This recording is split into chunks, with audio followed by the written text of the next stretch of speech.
Behold the sunset from the birthplace of the Western civilization, the Acropolis here in Athens, Greece. And we are exiting right now the Acropolis grounds. Up there is the Parthenon. I'm Ariel, this is Urbanist, and I am so excited to show you a little bit of Athens as we... Let me know where you're watching from. And wow, these views are just magnificent. And there's a few other viewing spots very close by. If you also do bring shoes that have a fairly good grip. These Converses are okay. They have a pretty good grip, but don't bring super flat shoes.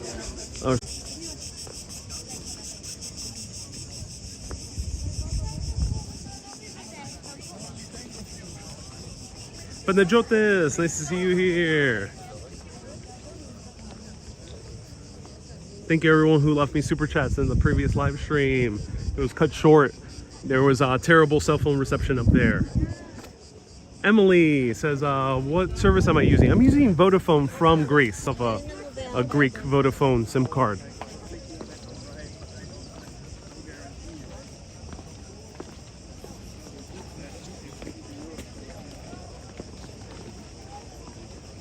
The camera because I'm not going to look directly at it with my eyes. Oh, I suspected you. Right over here. Oleg and Janice says, Opa indeed. So I so wish I could have shown you more of the part. Catherine says, I thought. Barris says, Kalispera Barris.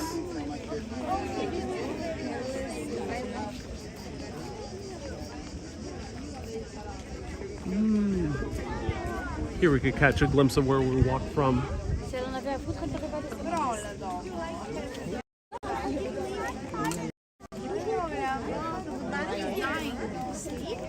Where's Theo? There he is.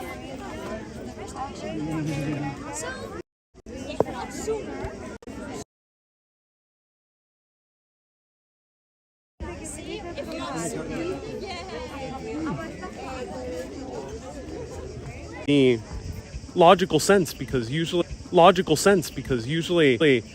hilltops. Catherine says, I can't wait for Ariel to sample the Greek food. Yeah, the Greek food would be amazing. Oh, I'm kind of really craving pasticcio. I mean, I might be mispronouncing that, but pasticcio sounds really good right now.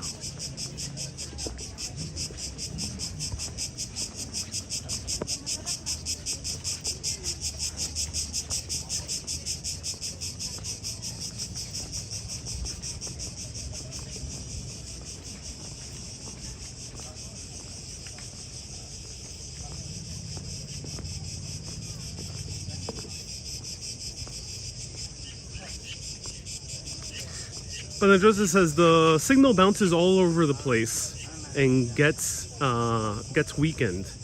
Ah, interesting. I wonder why it's bouncing. Is it because of the rocky outcrop of the Acropolis? Maybe.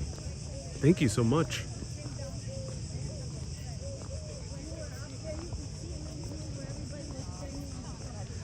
Emily says I did pronounce it pasticcio. Good. Oh, cool. Oh, yeah. So pasticcio is like a big ziti Greek version. It's delicious. Here we have police passing through. That's cool.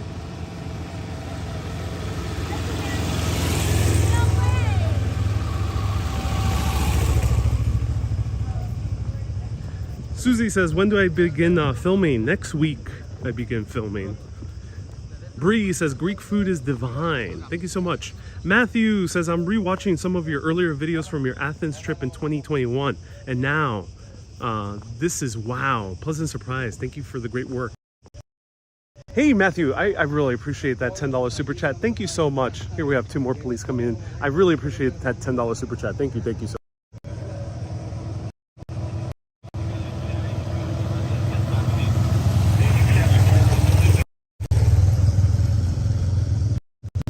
Live streaming isn't the easiest, especially while traveling.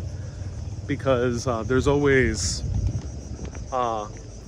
unknowns when it comes to the cell phone reception and the signal. And sometimes these cell phone companies block Prism, for example, or block certain social media sites, and that tends to happen. And then there's certain locations where for some reason the service is way weaker. So sometimes these things are rather unknown, and even if I've been to the place before, something else can happen. So it is quite a challenge, but I do it anyway, because there's tons of videos here you can see of the Acropolis or Greece that linger all around and show you slowly in 4K, super high depth. Some of them are guided tours that actually tell you all the full depth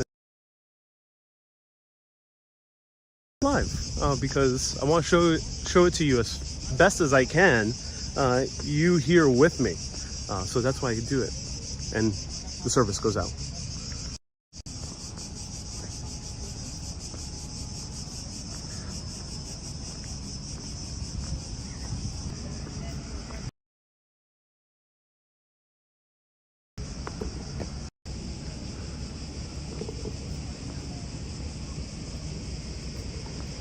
Hey, Catherine says, I hear those cicadas.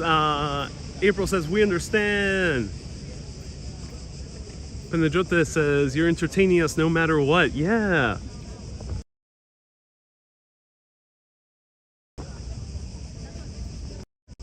So yeah, the thing is, there will be moments where there is failure in live video. But oh my, those pale in comparison, usually those I forget, many of my viewers forget, because it pales in comparison when it does work.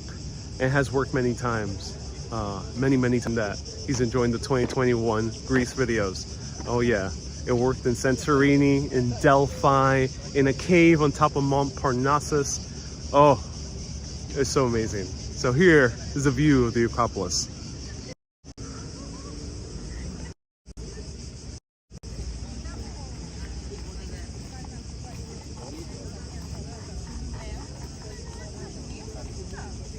So the Acropolis is is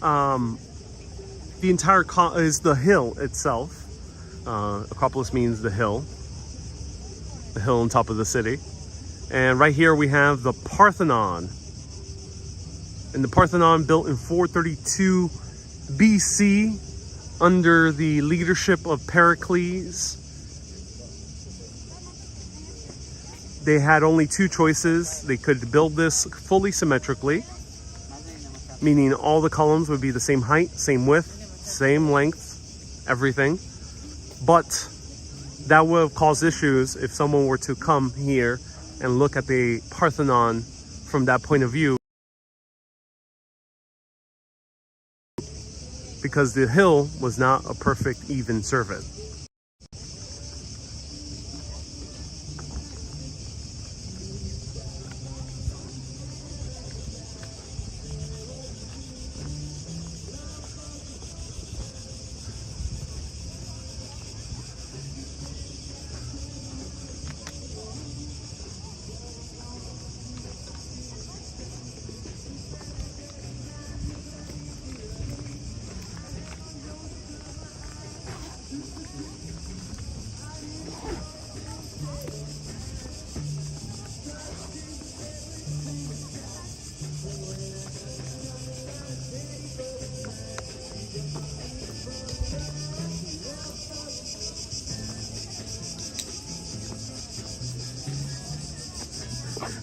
I've been tempted 3 times to tell the history of the Parthenon's architecture, and I keep getting interrupted by the service. Maybe that's a sign to keep on going. Hey, NW says, is John Cleese a descendant of Pericles? I don't know. Has he claimed to be a descendant of Pericles? They don't look similar. Pericles has a different look. Ludo says, it was just in the news. It's going to be 40 degrees Celsius tomorrow in Athens. Oh yes, a nice breezy 104 degrees Fahrenheit. Perfect for sitting down in the sun, enjoying some some wonderful raki or ouzo on the beach. Joe says, how was your flight? My flight was amazing, actually. It's wonderful. Smooth flight.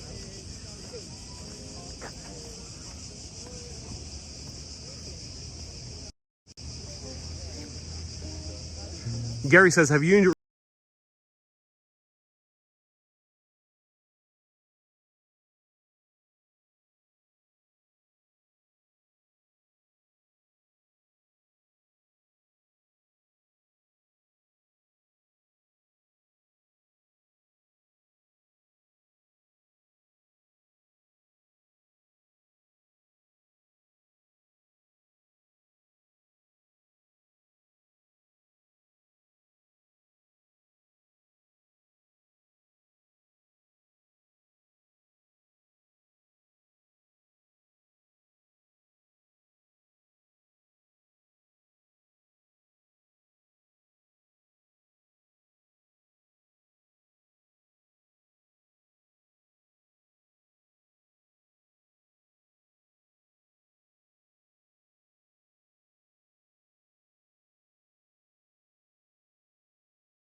Gary says, not so many pigeons here. They must be in the cat's tummy. There are pigeons. We haven't seen them hang out in this area, but there are certain areas of the city where they're swarming, specifically at the squares.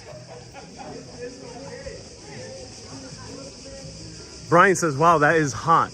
Oh yeah, indeed it is. So I personally really love the heat. So I feel really at home. Last year in 2022 of summer, I traveled all around Europe. But the thing is, I went mostly to places which were pretty cool for the summer, with the exception of Lyon, France. That got very hot. But all the other places I visited, maybe the Netherlands, Denmark, I went to the French Alps, northern Scotland and the Hebrides. They're all pretty chilly. So I didn't get to experience a super hot, balmy summer except for like 3 days in Lyon where it was like 97 degrees Fahrenheit. So I've been starving for super hot weather. I know it's a very serious thing, so do not take it lightly if you are sensitive. Everyone should not take it lightly, especially when it goes above 40 degrees Celsius, above 100 degrees Fahrenheit, of course. So don't be reckless. And my heart goes out to people who do suffer the heat and don't have the means to get sufficient cooling. I hope you find a way. But from my personal experience, yeah, I really do enjoy the heat. And it is nice to have that nice Grecian summer here. And you like the heat because big guys melt slowly, says Oleg. You know, the stereotype usually is the reverse for someone who's a bit larger. But luckily I don't get that sweaty, which is good. So here we're in a very important spot. Let me know if you guys want to learn a little bit of history. Always happy to teach a bit history to all of you. Let me know if you want to walk around. Today's my first day in Greece for this third trip I've ever done. I've covered it once before, June of 2021 to about early July of 2021. I was here for an epic 2 weeks, where it was only 2 weeks, but felt like I was here for months. Because so much happened. I visited so many places. I showed so many different historical locations. I gained a lot of viewers that were Greeks because they were following me in droves on TikTok. And it was such a blast. I really enjoyed my trip last time I came here. And I really appreciate everyone tuning in. Holly says, can we see the flowers behind you? Yes, you can.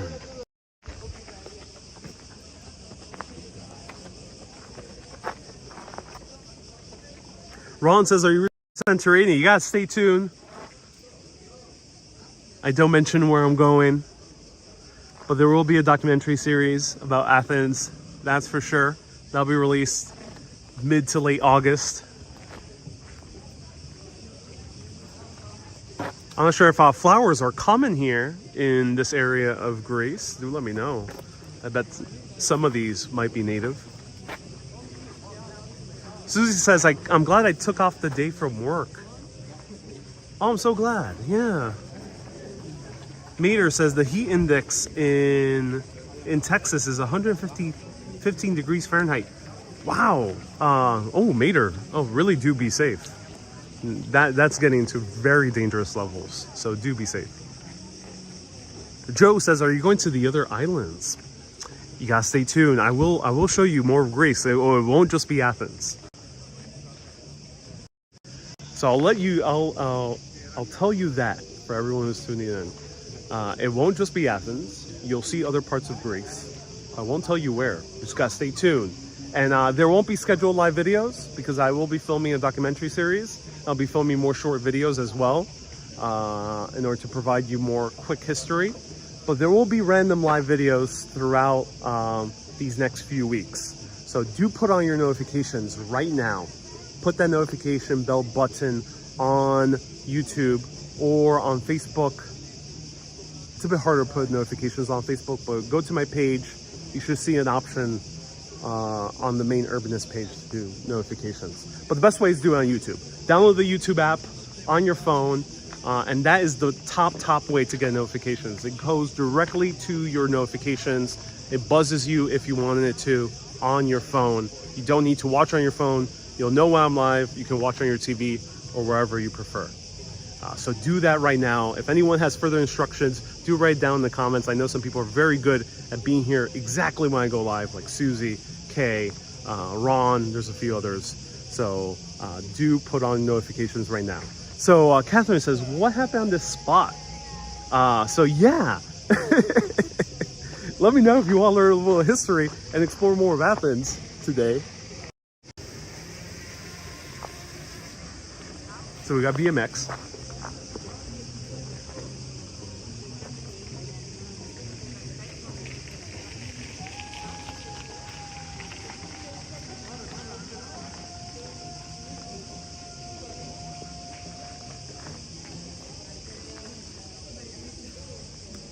Nina says, hot enough? Yes, it's quite hot enough. So right here, we're seeing the outline of what used to be the house of Proclus. But for this, we have to go more than about 1,500 years ago, when the ancient schools of philosophy started cropping up and really changing the way we looked at the world. There was a few major philosophers, but out of those major philosophers, we had Plato, Aristotle, and Socrates. And then we had many others like Diogenes, Epicurus, and the list goes on. But definitely that school of philosophy from Plato to Aristotle to Socrates was the most influential. And it did split off between Plato and Aristotle.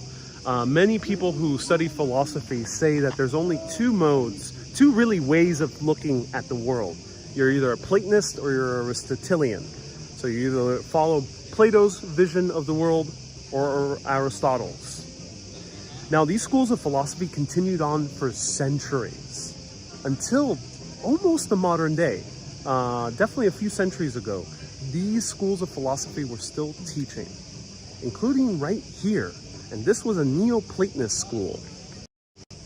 So here the followers of Plato throughout the centuries taught here philosophy throughout the centuries, all the way until just a short while ago.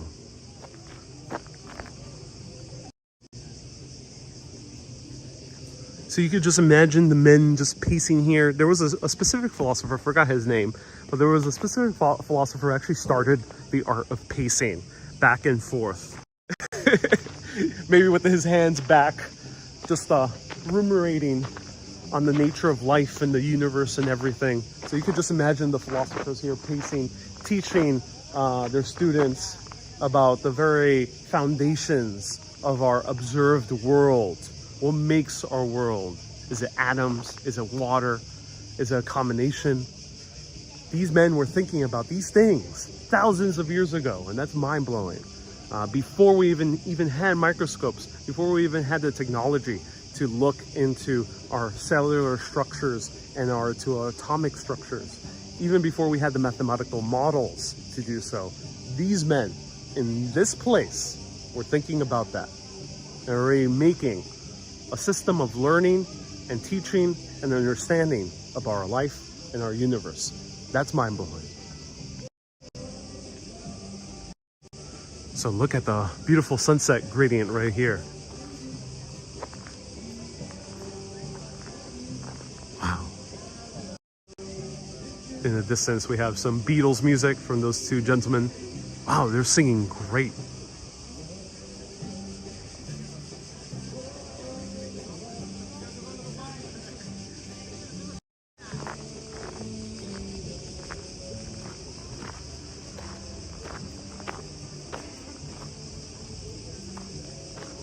Susie says, I have 9 college credits in philosophy. I can't remember anything. Oh, Susie. Yeah, sometimes certain colleges don't teach it too well.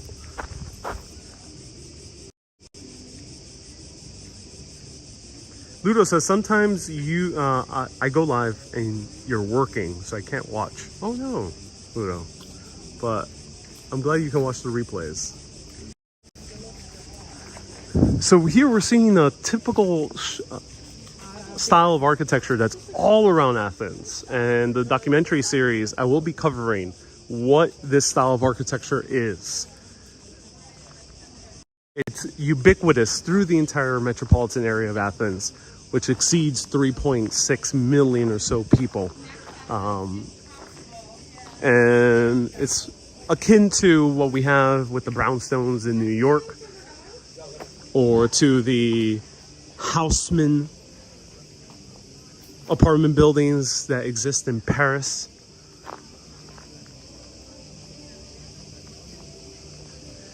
Peter says, best live streamer out there. Hey, Peter, I appreciate that. So aside from these houses, this type of structure tends to be mostly middle-class housing. But since we're so close to the Acropolis, it has become one of the most expensive areas in all of Athens.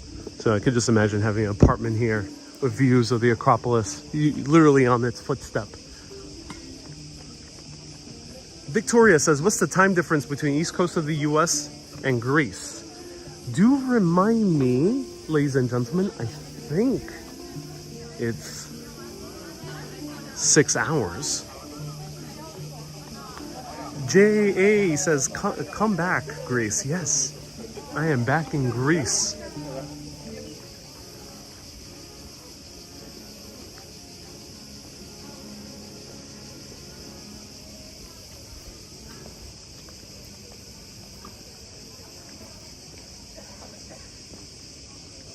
But Nedrotas, thank you so much for clarifying. So 7 hours. We're in Central European time. 7 hour time difference between New York City time and Greece time.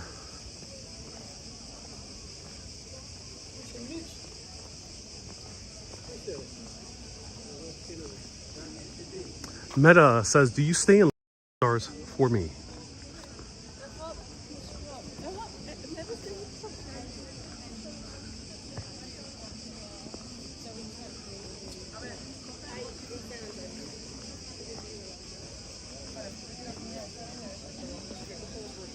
Bad service. Bad service.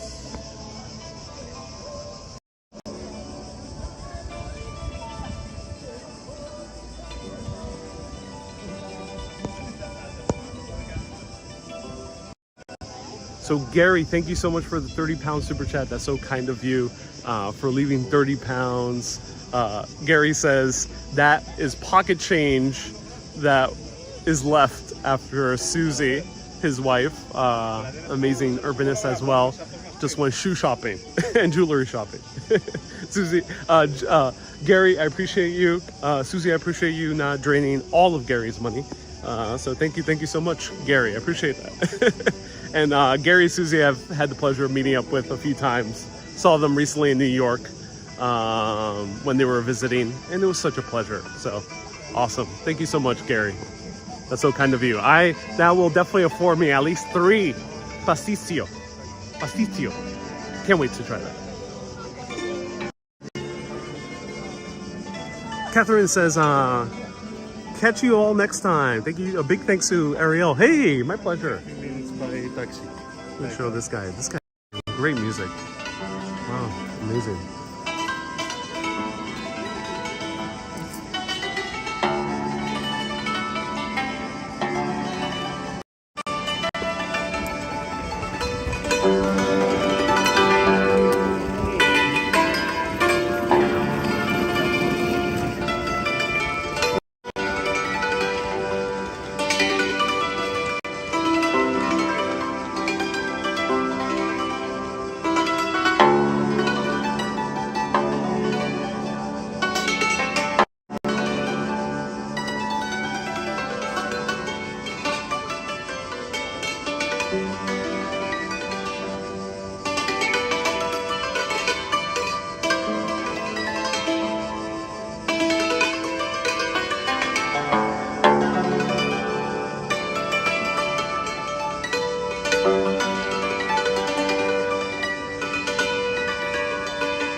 So the gentleman is playing some beautiful mystic tunes on the foot steps of the Acropolis right now.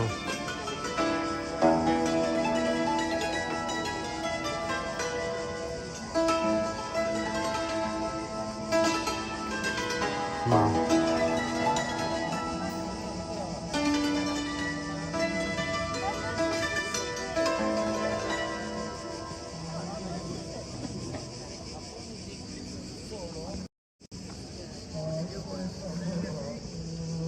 Very beautiful, gorgeous music. So Scott says, I wish I can donate to you, but unfortunately I'm going through a tough time medically. Says he's going through liver failure for many weeks. Scott, no worries at all. I do these live streams for free for good reason. The people who donate, some people donate very generous amounts, and you can consider them donating on anyone else's behalf that might not have the means to. So I appreciate the people who do donate, but also the people who just watch, like yourself, Scott. So thank you so much for watching. I'm glad these videos are bringing you something, whatever that is. So that's happy to hear. And then Matrix asks, how do I last so long without family? You know, American culture, Puerto Rican culture is a bit different. We're not so crazy tethered with our families. Of course, I love my family, but we're not hanging out like all the time. And then I don't really call my family all the time either. So it might be a cultural difference. But, you know, I luckily have a very good relationship with my family, so I know they'll always be there. God willing, they'll always be there. So, yeah, I'm able to reconnect them and reconnect with them at any time, and it feels very calm to do so. So I think that's the way I look at it. If I were to offer any recommendations, I would say, you know, if you really like hanging out with your family, then consider traveling with them. I think that's vastly underrated if you're able to. And yes, so sometimes you might have maybe, say, an older family member or a family member who might have mobility issues that might not be able to go to a certain place. Then go to the place that's easiest to go with them. I bet it'll be worth it. Or you might have a family who might not have the means, the budget to go to certain places. Go somewhere where you do have the budget. It is worth it, even if it's just the next town nearby. I would say start doing that. I think is a great way to incorporate both your connection with your family and traveling. Brett, thank you so much for the 10-pound super chat. Appreciate you.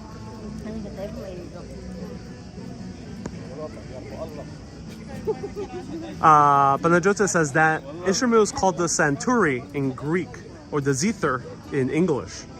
That was the instrument that a gentleman was playing.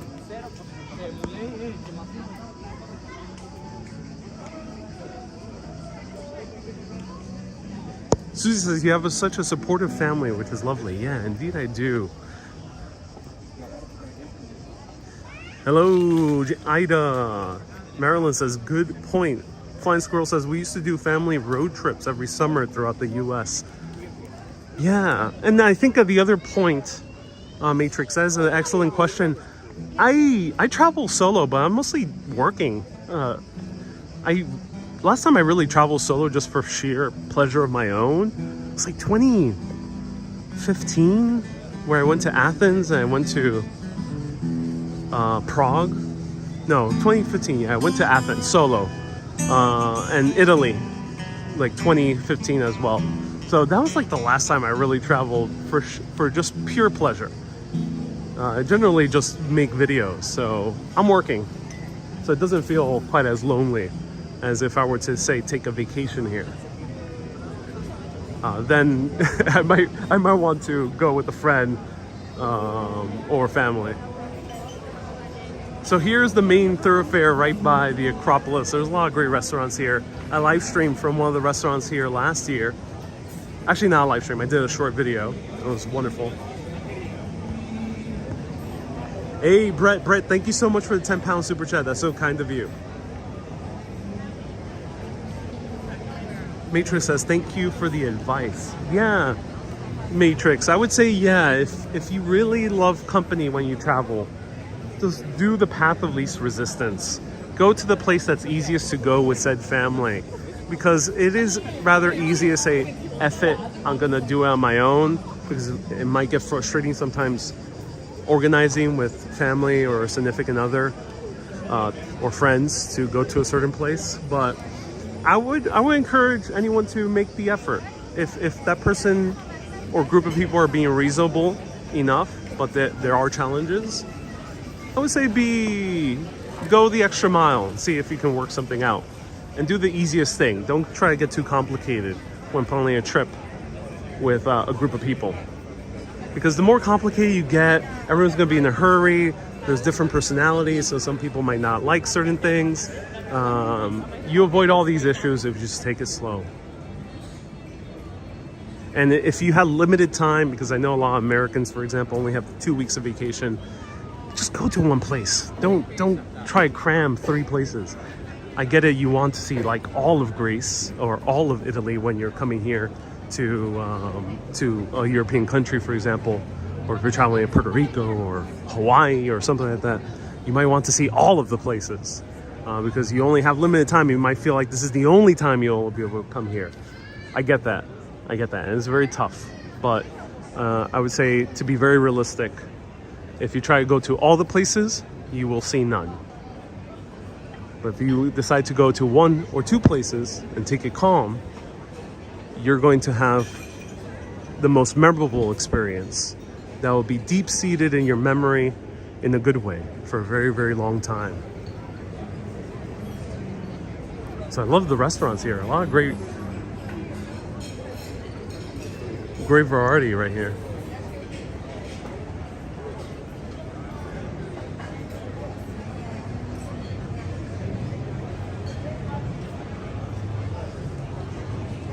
Joe says, the least I see family makes me love them more. I don't have to deal with them. Oh no, Joe. Touche, Joe, touche.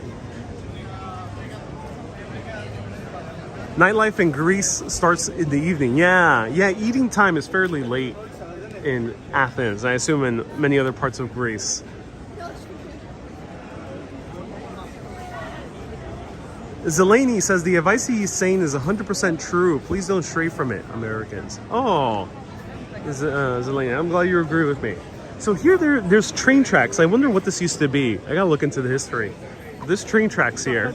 I wonder what train serviced right by the Acropolis. Or right behind the Acropolis Museum, too. Oleg says, does the tram pass here? No tram passes here currently.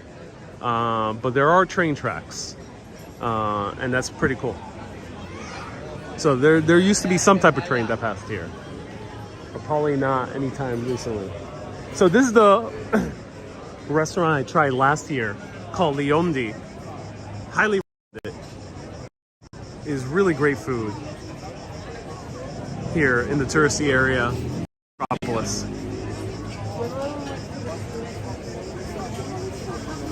April says, if you eat too early, it's too hot. Yeah, that's true.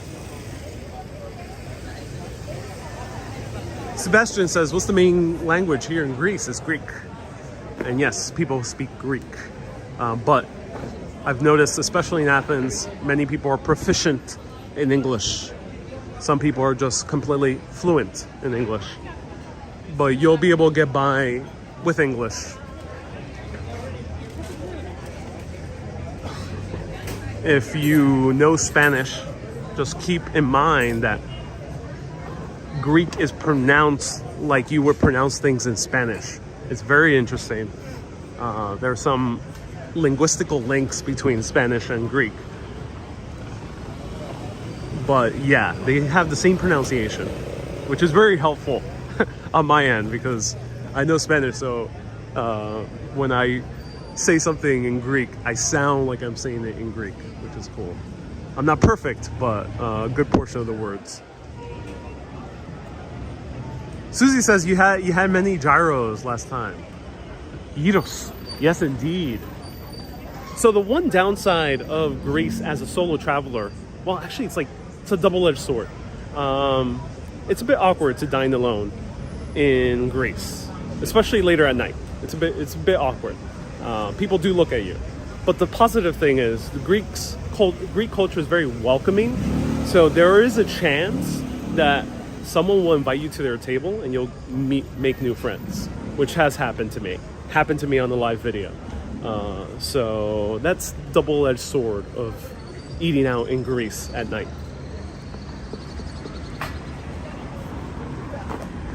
So that said, that's why I ate a lot of gyros, because I'm last year, 2 years ago, solo traveling. It was just the easiest thing to eat at night on my own.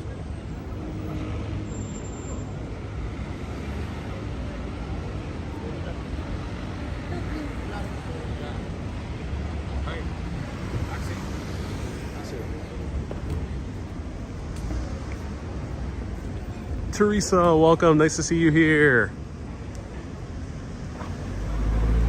Vivian says, wonderful, you came back to Greece. Yeah, I'm so happy to be back here. Such a blast. I love this country. I love the culture, I love the people, I love the history. It is truly a wonderful place to visit.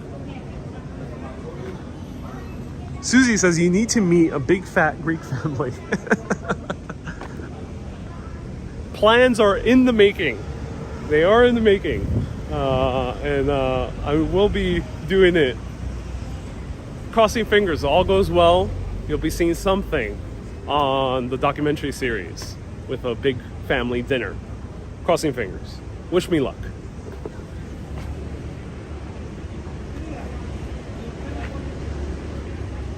Chris says, will you be going to Santorini? You gotta stay tuned.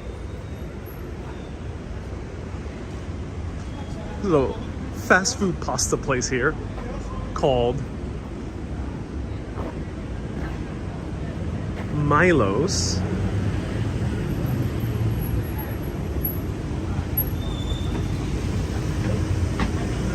That's interesting.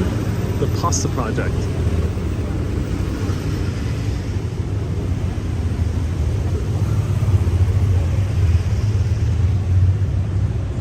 Catherine says, was that table filled with women? The one I was randomly invited to on the live video, it was like half and half.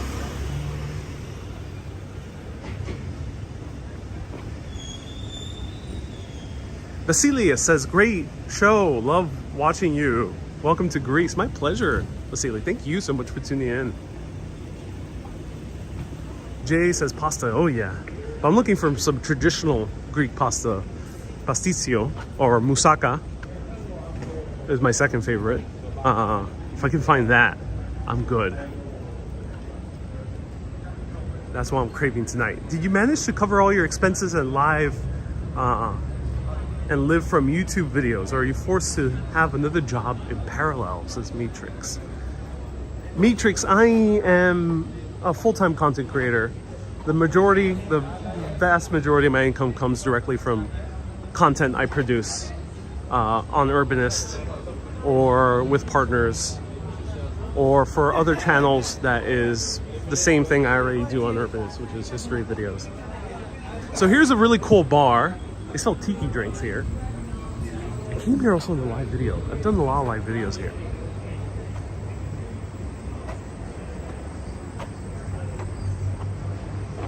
But yeah, this is a cool tiki bar right here. And here we have one of the major roads here. On the other side, we have the neighborhood of Metz, which is a nice, quiet neighborhood. But I want to walk through the touristy bits today, so let's go. Let's go on the touristy bits.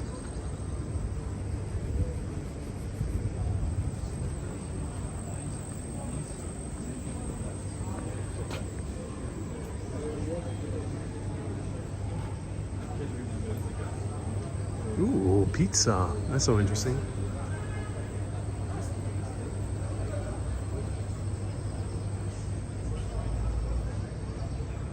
Z's, Flying Squirrel says Metz. Yeah, Metz with the Z. I assume it's pronounced the same.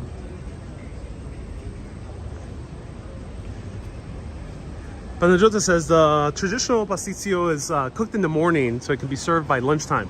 Yeah, so the best time to eat traditional Greek pasta might be during lunchtime. I remember seeing that last year.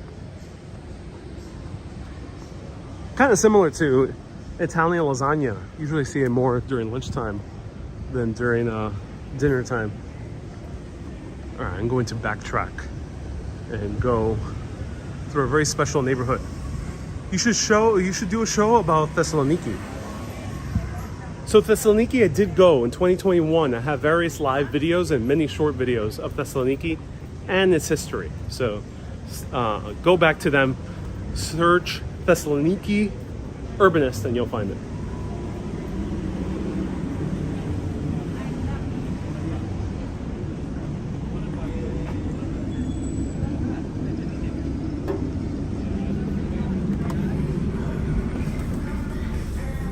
Calisthera. Come faz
Alright, so popular music is playing inside the shop, but it cost me 10 euro, 12 euro to get a pastizio,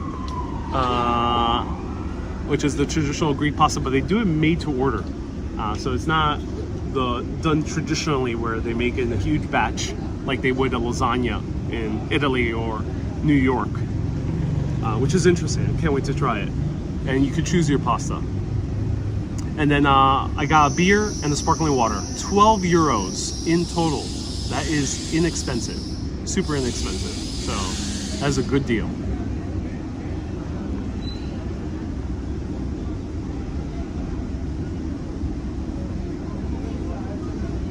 Catherine says, you don't really see any empty storefronts like NYC.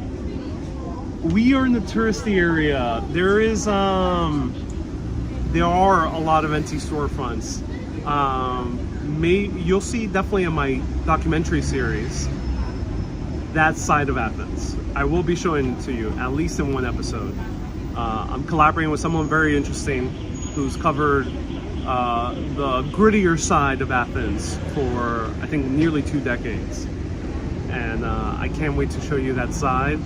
Because no, it's not like what you see here. We're just in the main tourist area, so it's almost like just hanging out in Times Square, the New York City equivalent. So it might seem like very full and filled with life, but Athens is a very big city, especially the metropolitan area, 3.6 million people. So there are areas of Athens that have gone through very tough economic hardship, even just a 20-minute walk away from here right now, where it's quite the opposite from what you see here. And from a direct comparison, there are parts that are worse than New York City. So it's definitely both. So this is, yeah, there are parts here that are worse than New York City. So if I were to directly compare with New York City, I would say this is about the same when it comes to the spectrum of liveliness to things that are pretty run down. Susie says, I've always been interested in the grittier side of Greece, of cities. Yeah, and someone left me a super chat. Who was this? Let's see. Tanya says, so happy seeing you live. Nothing beats it. Who needs cable TV when we can watch you? Yeah. I'm so happy. Thank you so much, Tanya, for the 20 Canadians. Tanya's sending 20 Canadians over here to Greece to help out with eating the pastizio here in Athens. I'm super excited. Catherine says, it feels vibrant. It is very vibrant. Yeah, that's the interesting thing about Athens as well. It is a super vibrant city. Even more vibrant than some other equally big cities in Europe. In terms of the energy, there's a lot of stuff happening, a lot of nightlife, lots of people hanging out. It feels really cool.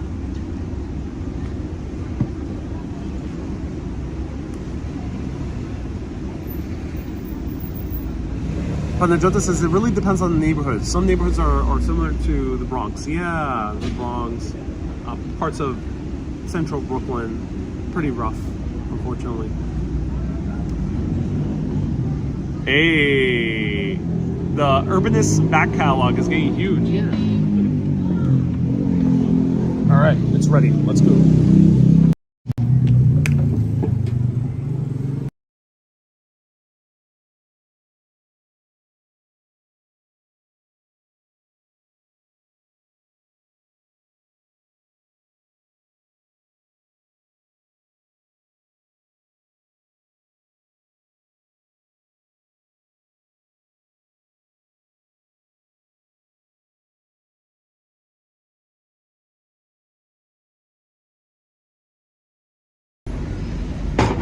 All right, ladies and gentlemen, I am super hyped to show you.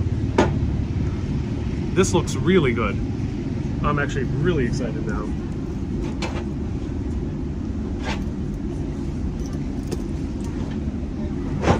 All right.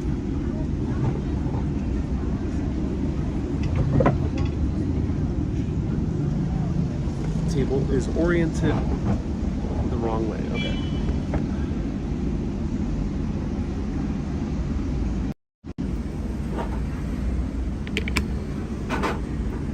So here we have Greek sparkling water,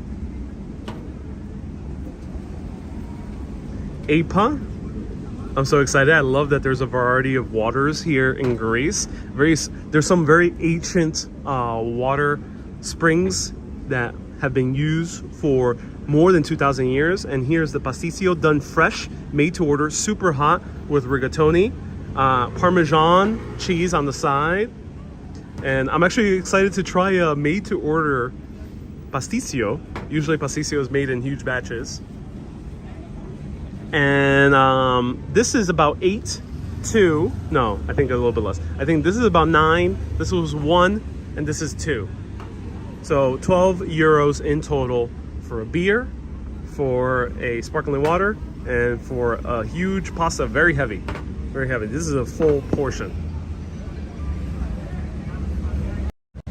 Luce sent 200 stars. Thank you so much, Luce. I appreciate you for the 200 stars. That's so kind of you. All right, let's try this. I'm super hyped. Grecian beer. Oh, yes. Grecian beer. I'm excited to try it out. Hey. Very good. Yeah, very good. Yeah. Yes. All right. So let's try it. Grecian beer.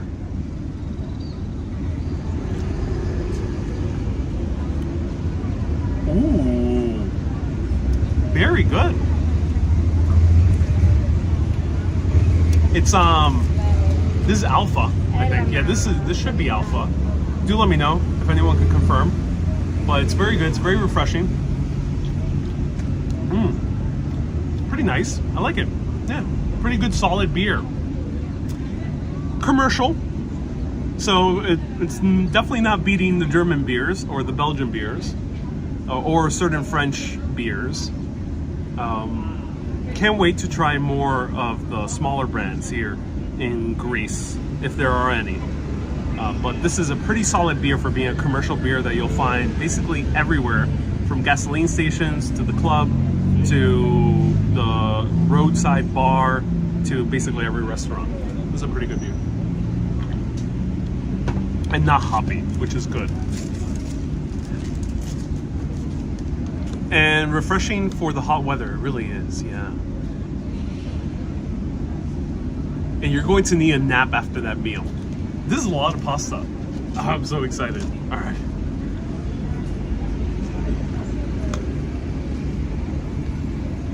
Ooh, this Parmesan cheese smells good. Wow. I'm just gonna try this first, full on.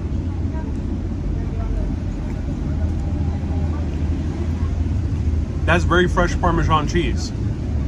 This most likely was grated this day. This does not taste like one of those Parmesan cheese that's sold in massive batches, that's grated and left in a huge bucket for weeks on end. No, this is freshly grated Parmesan cheese. I'll put that some on it soon. Let's try this pasticcio. So ground beef, this kind of bechamel sauce with some Parmesan and rigatoni pasta all coming together.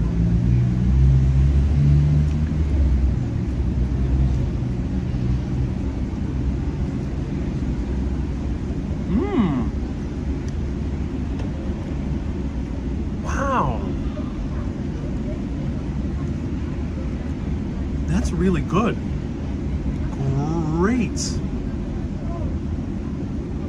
Great pasta, very fresh. The cheese that they put on here has a super sharp taste. Crunchy too, in a good way.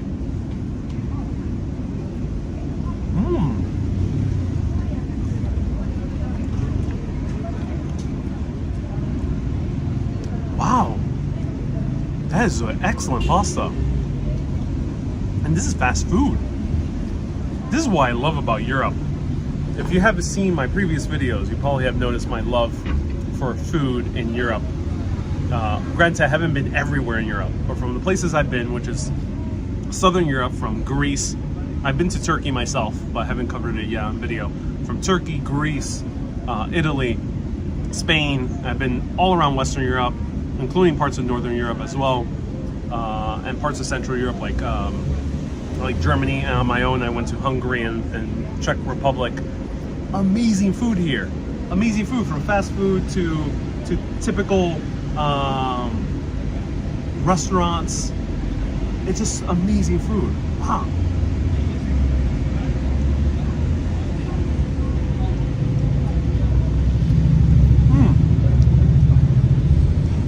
The pasta is cooked so well. It has that little bounciness to it. This is a massive portion. Definitely to share. This is a full meal for one person, or this could be a very nice snack or appetizer to share with someone.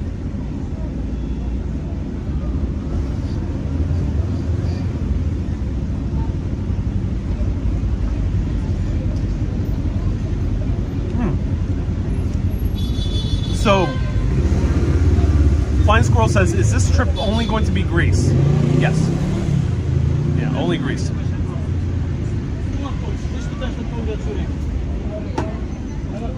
Only Greece. So feel free to ask me any questions. I'm making a documentary series of Greece, of Athens, that will release from mid-August to late August. Stay tuned. And feel free to ask me any questions about it. Hyde says, I like the rant that you did of the U.S. food industry. Yes, I'm so glad you enjoyed it, Hyde. Yeah, that was from a live video that I did in Munich, where I was blown away also by the food quality there.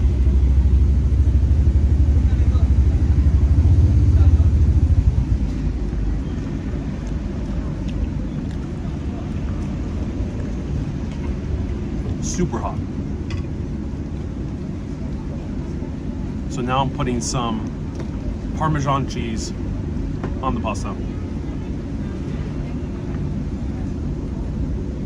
This is excellent value for €9 in essence, 8 something euro.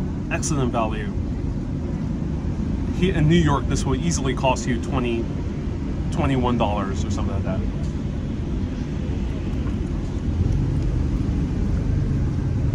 Is the fork made out of wood? Yeah, it's a wooden fork. Yeah, wooden fork. Almo says, will there be a schedule? No, not this trip. No schedule. Put on the notifications. You'll be seeing some live videos throughout these few upcoming weeks, but no schedule. For the documentary series, it will be released on a weekly basis starting August, sometime in August. And that I will announce the schedule, and there'll be premieres, so people can tune in live in essence. They can watch the premiere live. So stay tuned for that. Is it tasting tomato? There is tomato sauce in here, but it doesn't taste too strong of tomato, Pluto.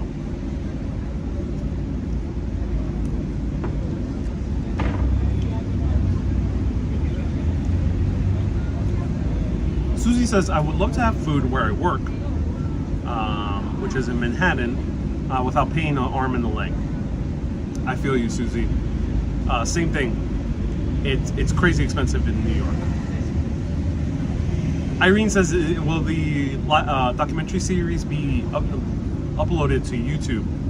Yeah, YouTube and Facebook it will be uploaded. The premieres will be on YouTube only, and Facebook will be posted right after.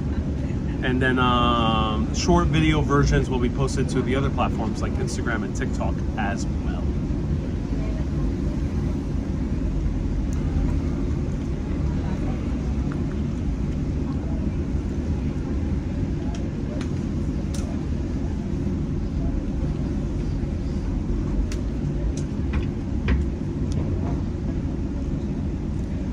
Andy says it's $1 for every €112 in exchange. Yeah, which is okay, pretty good, but still pretty cheap here in Europe.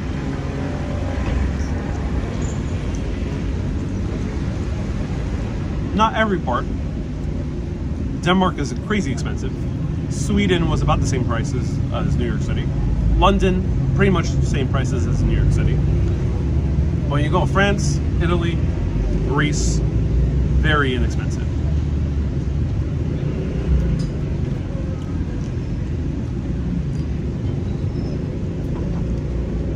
Irene says, cool, so I can watch on TV. Yes, you can. LAB says, I'm going to the Greek festival in Redondo Beach this weekend. Ooh, what is that?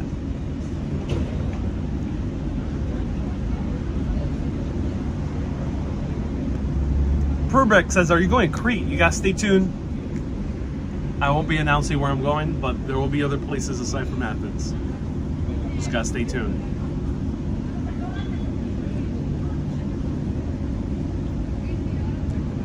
Ludo says it's getting real dark. It is, yeah. The sun is starting to set. The sun has set, so it's pretty dark.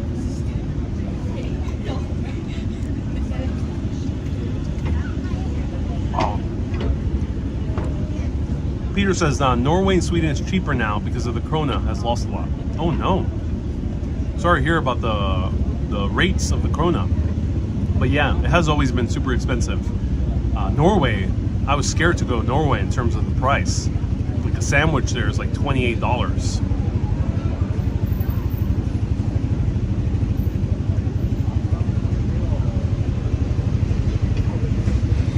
Do you want to visit all of Greece, says Matrix? Delphi, Salamis, Olympus, Rhodes, Epidurus, Sunion, the Pantheon, etc. I'll do my best. I've covered huge swaths of Greece last year. In 2021, I mean.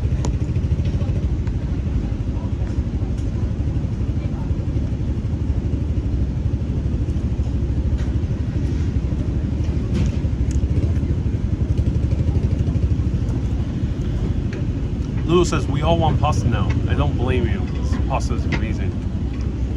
I'm so happy I'm having this pasta. What is the documentary series about? It's about why Athens is such a vibrant city. The basic idea is that the stories that we end up coming through, we'll figure it out. Catherine says, is it cooling down? It's staying pretty hot because the weather's pretty hot here. The restaurant is getting busy. Yeah, it's getting busy. Yeah, a lot of people are coming in. All right, let's try this sparkling water.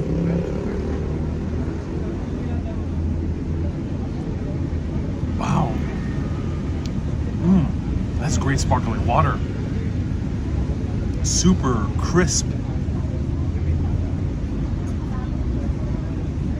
Wow, has a very clean taste. Almost like it has been going through marble for centuries. That's how it tastes like. It's like licking marble. That's good. Ron says, I gotta have dinner. Be right back. Hey, Ron, thank you so much for tuning in. Susie says, I hope you find your way back to your accommodation. I will. Also, taxis here are not as expensive as New York. So if you do want to get around taxis, it might be a bit tricky. It might take a little bit longer because there is traffic, but it is an easy way to get around. Will there be a teaser trailer, says Almo? Yes, there will be a trailer for the documentary series. That will most likely pop up early August.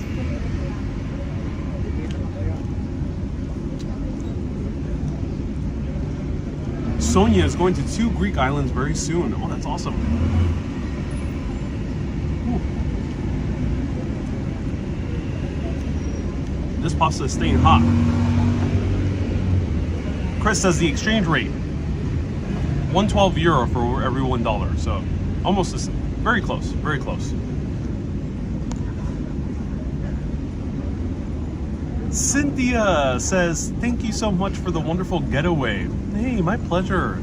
I'm so glad, Cynthia. Thank you so much for tuning in. I'm so glad you're enjoying this show. And thank you so much for the $20 super chat and sponsoring this meal, along with many other amazing urbanists out there.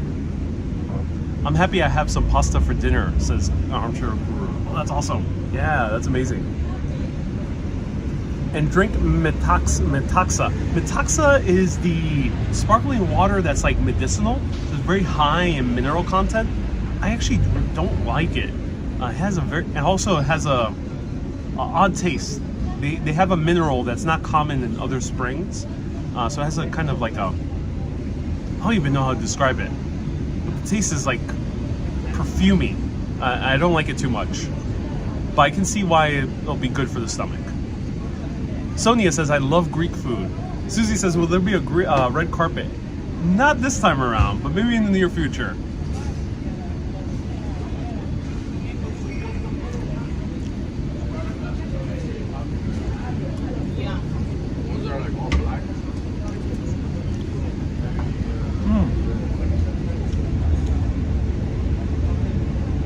ICUS, is there any good place for falafel? Yeah, falafel, you will find them here in Greece, in Athens. I can't name you a specific place, but just in general, a lot of places where you'll go and buy a falafel, they'll be pretty solid. Athens is not a foodie destination in Greece. The foodie destination in Greece is Thessaloniki, which is the city in the north. Second biggest city in Greece. And that's where the best falafel and gyros and other types of food is located. Really, really amazing quality food up in Thessaloniki. And in the Greek islands, most of them will be suffering in terms of food quality. Some food is just outright bad, but when it comes to seafood, you'll find good seafood in the Greek islands. So in the Greek islands, stick to local farm products like tomatoes, the feta cheese, because feta cheese is local. I think olives, some olives might be local. And then stick to the fishes, octopus, other types of fish that they might sell. That is the best in the Greek islands. Otherwise, when it comes to other foods in the Greek islands, there's not really good gyros in the Greek islands. At least from my experience in Santorini. And I heard the same thing after researching.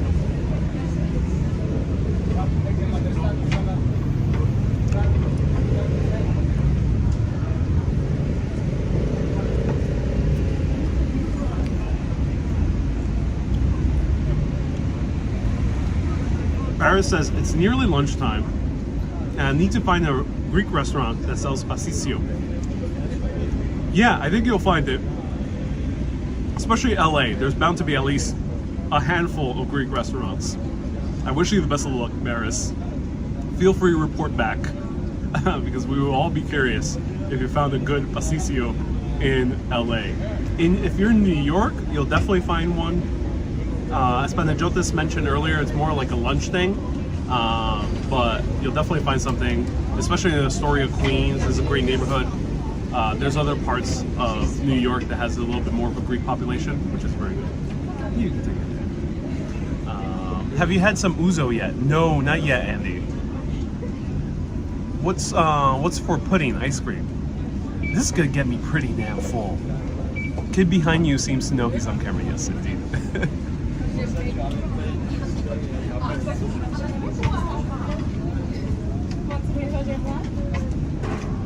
Stormy says, someone said that the prices were very high in southern France.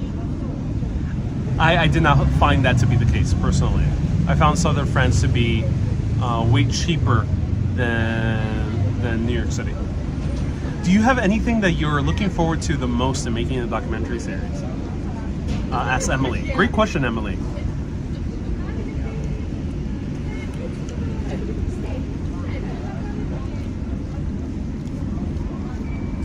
I'm almost done. Feel free to ask any questions. Next 5 minutes, I'll show you a little bit more of Athens at night.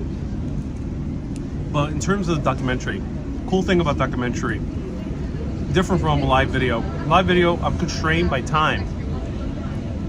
And it's cool, because live video is real time. You're joining me here in real time. There's no edits. I can't just jump to the next day or to halfway across the city in an instant, because it's live.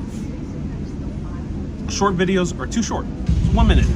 Yeah, I can kind of technically show you one place and then show you the next place. But it's not that efficient.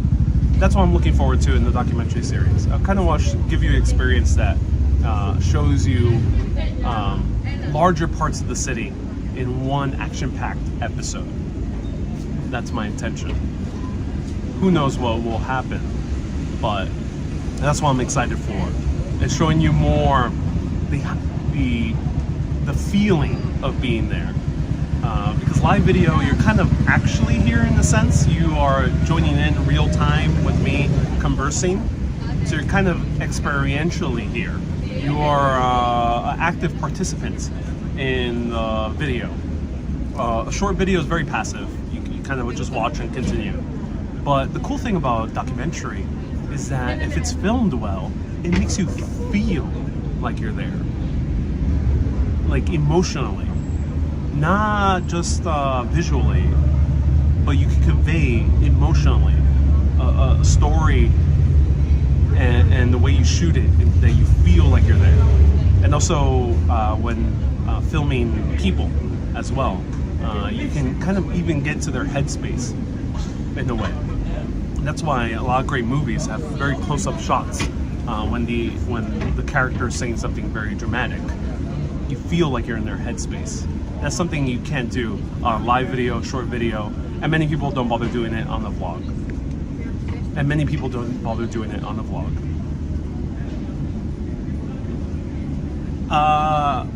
SVF Cynthia says, will it be like Rick Steves? Not really. No, Rick Steves tends to be very practical in his information. I love him. But no, I won't be really offering too much practical advice about travel on this documentary series. It would be more of a journey through why Athens is such a vibrant city.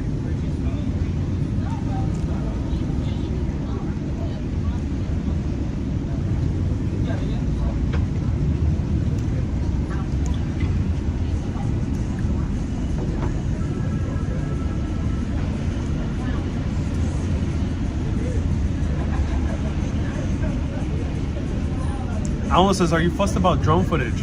I didn't even think about doing drone footage. Yeah, I won't be making my own drone footage, that's for sure. I might use drone footage from stock footage websites. Yeah. But to shoot my own, it'll be too expensive and tricky because there's a lot of laws around it.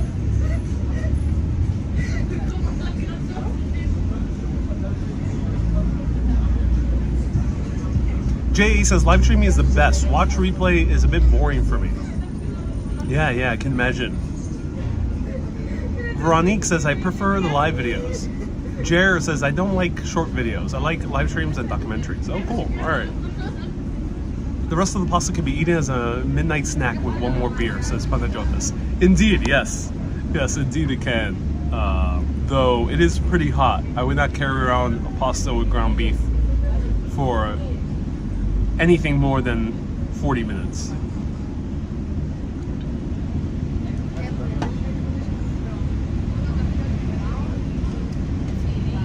Jer says, that sounds interesting. Oh, yeah. You need a lot of permits to film with drones. Yes, you do.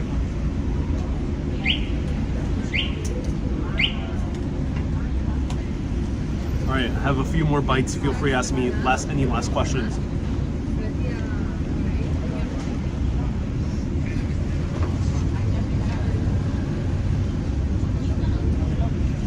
Hey, Matrix says, I enjoyed the live broadcast from the steps of the Sacred Heart in Montmartre in Paris. I was there back in 1995. In the evening, I saw local people playing the guitar on the stairs, and it was beautiful. Oh, I'm so happy. That's so awesome. That's so awesome, Matrix. Yeah, I'm so glad you enjoyed that particular live video. I'm glad that certain live videos bring memories from people's trips over abroad.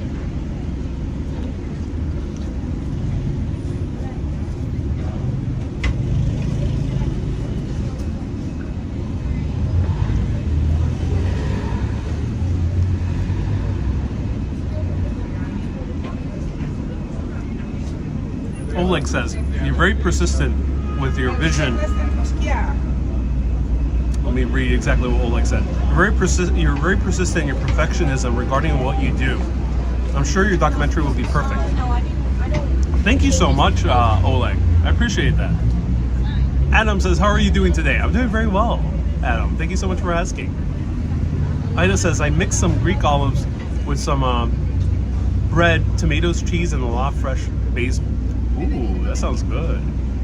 Peter, hello from Greece, Athens. Where are you in Athens? I'm in the beautiful touristy area of Athens, close to Acropolis. Panajota says, if we could ask Ariel anything, where is the Greek wife? I'm expecting you to have a big fat Greek wedding. That's how the documentary is going to end. Obviously, it is a big fat Greek wedding.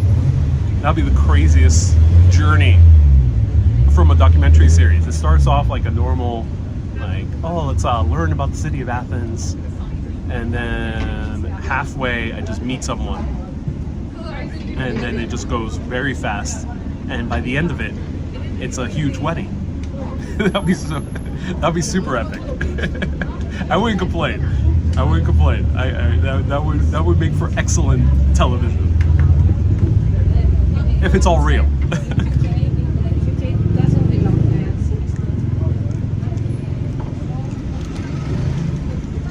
Eugene says, Nando's or KFC? Nando's being the chicken fast food chain, chicken fast casual restaurant, kind of. It's like, it's not quite a restaurant, but it's not quite casual in UK, versus KFC, which is fast food fried chicken. Nando's takes above KFC. KFC used to be good, has gone down in value. In terms of quality. Key says, for some reason Facebook won't let me send stars. I'm not sure what happened with Facebook. Facebook is always freaking out for one reason or another. But I appreciate you trying to send stars, Kay. Thank you. I'll look into it. Ludo says, did you bring Bob with me? I didn't bring him with me, but he might pop up. Susie says, ooh, we like a wedding. Oh, I'm so glad.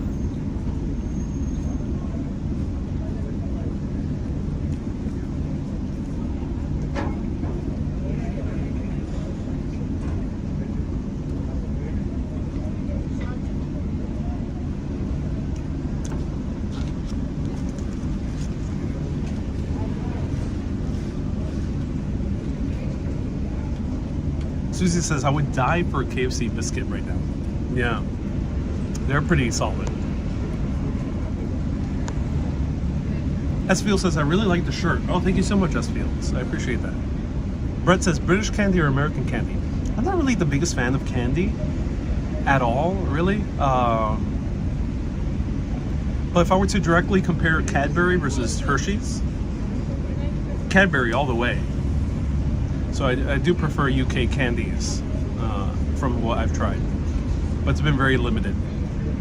Have you been to Asia anywhere? No, not yet. I wish there were more live streams from Japan, says Jer.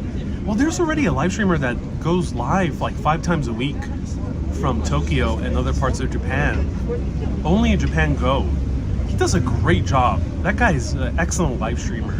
He's a very different style than I do. He's way more planned, and his live streams tend to be shorter, about 30 minutes long, or an hour, but very straight to the point. But I love his live streaming work. He does an excellent job. So only in Japan Go. His name is John Dog. But do I hope to go to Japan? Yes, 100%.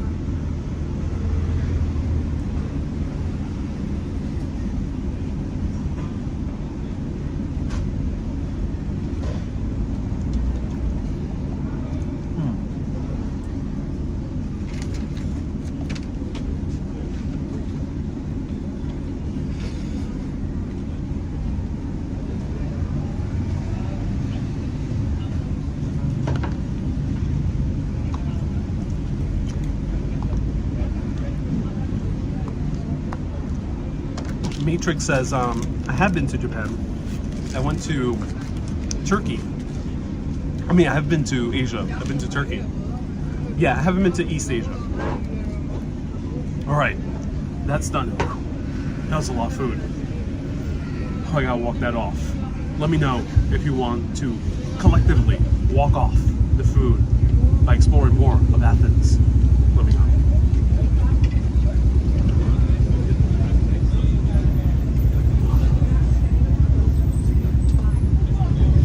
Do you miss Ireland?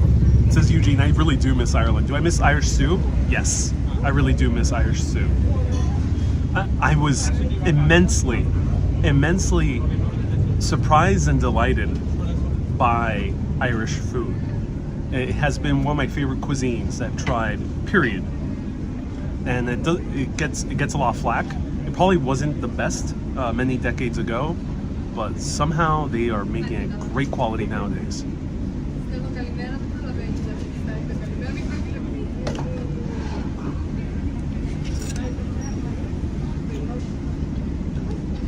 All right, let's go.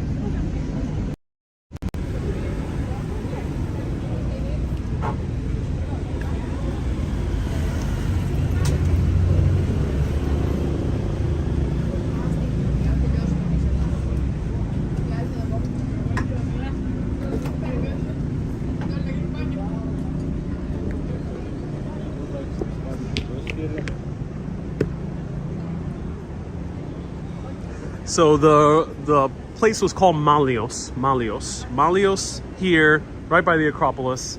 I don't know the name of this exact neighborhood, but we're basically at the backside of the Acropolis Museum. Mater says, yes, please, we do miss your wanderings. Okay, Mater.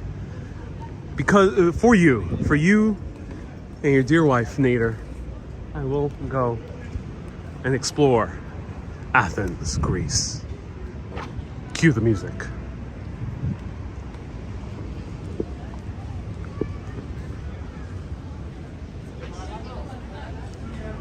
Gary says, did I pay? I did indeed pay, Gary, yes.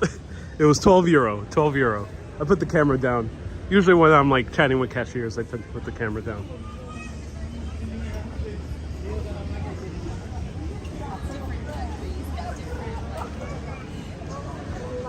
Kay says, I'll bring some brown bread next time I go. Yeah, and Kay's food was also amazing.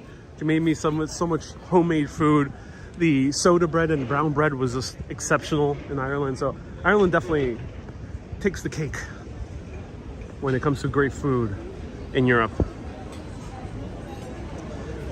Danny says, do you miss Rotterdam? Rotterdam. No, I can't say that I do miss Rotterdam.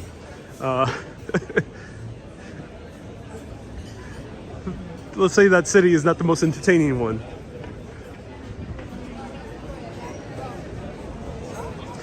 What is the situation with public toilets in Athens? I don't see any, but Matrix, great question.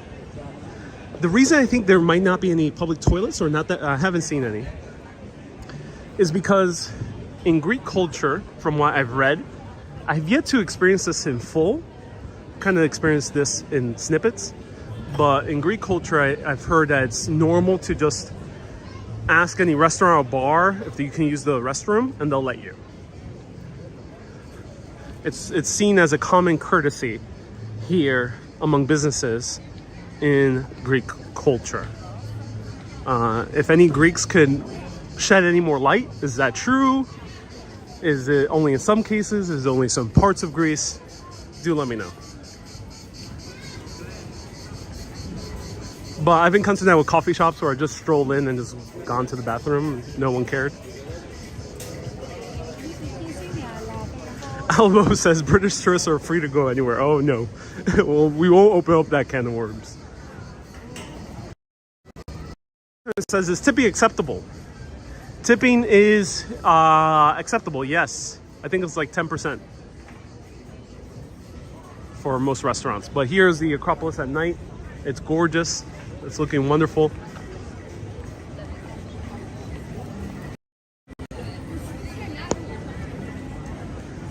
Ludo says, we do have an app that does indicate public toilets. Ooh. Where, Ludo? Do remind me where you're watching from again? Stardance says, what's the highest temperature I've ever personally experienced? I think the highest I've ever experienced might have been 108 to 110, give or take, about 110 degrees Fahrenheit.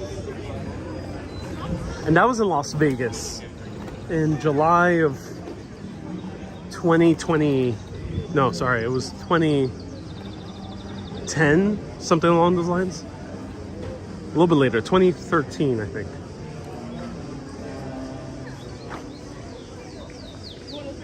And that was hot. It was like walking into the oven.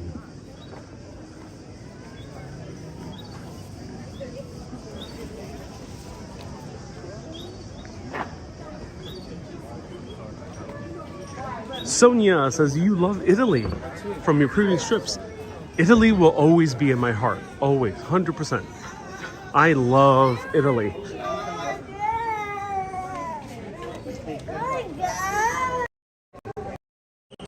Now, it's very interesting. That's a great question. Do I love Italy? I love Italy. Like, I can continue going there for the rest of my life, and I'll be more than happy. However, I don't connect with the culture that deeply, so that is a difference. I connect with the cultures of UK, Ireland, and Greece more than I do with Italy. But to me, it's one of the most astonishing countries in the world. Let me know if you've experienced that before, because it is a difference between connecting with the culture on a kind of a personal level to just enjoying the sheer beauty and awe and wonder and food of it. There's a difference. They're not mutually inclusive.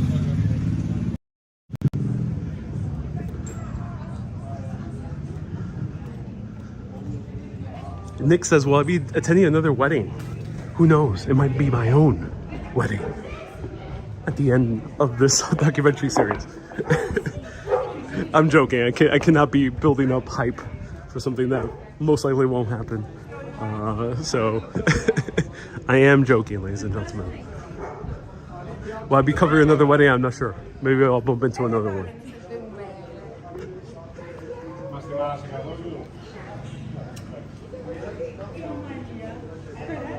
Catherine says, you love Italy because your friends George and Amal welcomed you to their home.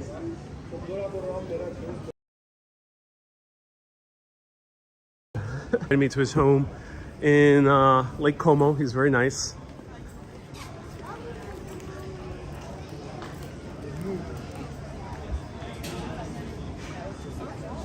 Yep.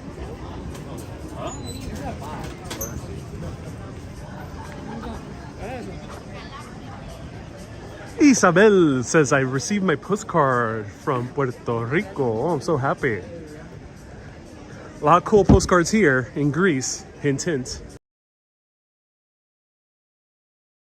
Donate $20 a month or more on message with your address, and you'll be receiving a postcard from places like Greece, Puerto Rico.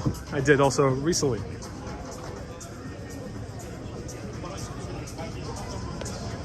So this is one of the very first Corinthian columns. I think this is the first Corinthian column in all of history. Corinthian column is a very column over here.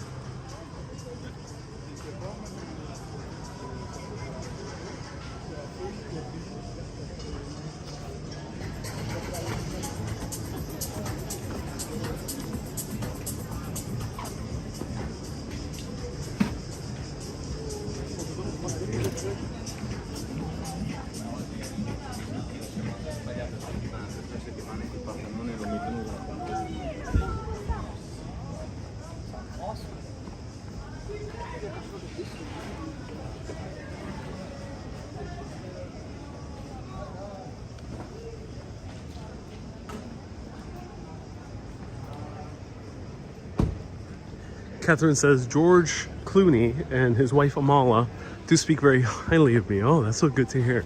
Catherine, I'm so glad you're hanging out with them in Lake Como on a speedboat ride.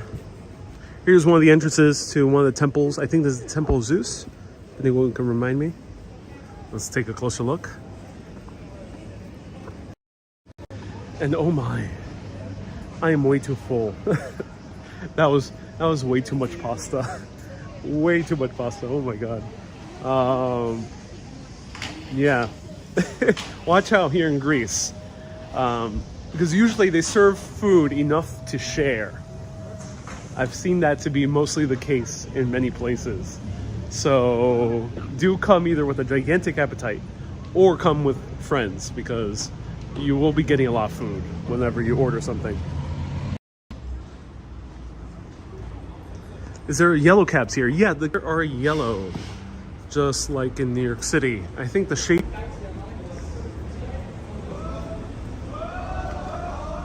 Chris says, how are the crowds?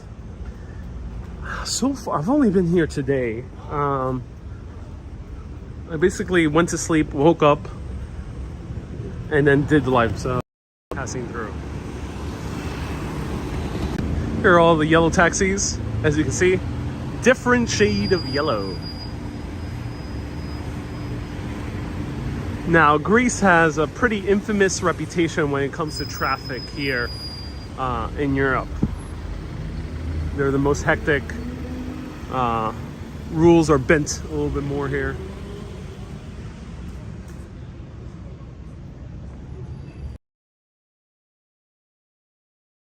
Sonia says, are you going to show?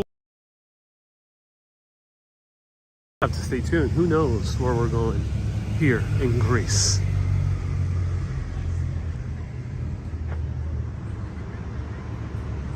Bad service. Let's go around here.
Susie asks, are we lost? No, we're not.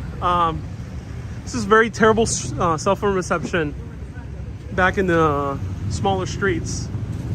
So I'm hoping to go around the smaller streets. This is going to be a main thoroughfare a little bit further up.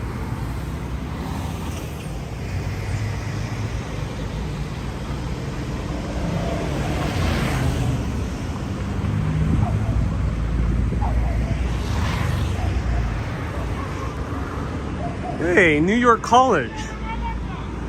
Cool. That's awesome.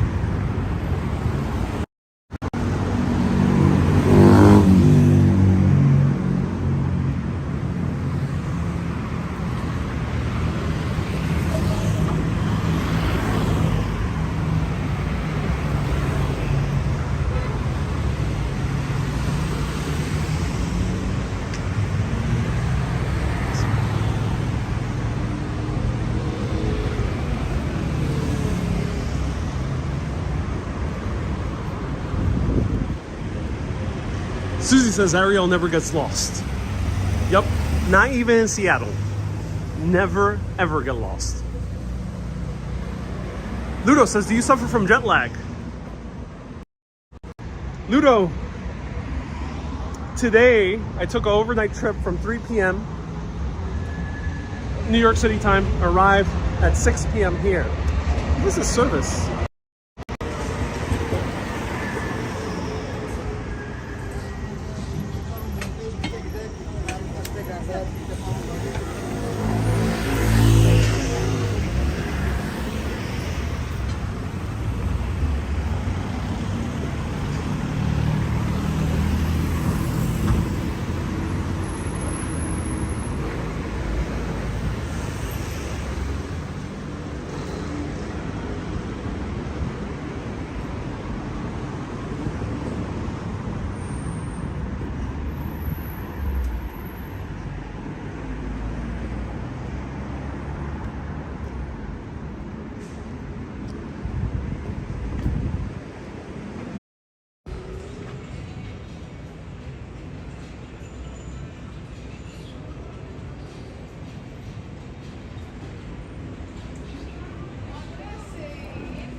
All right, guys, let me know if you see me and hear me.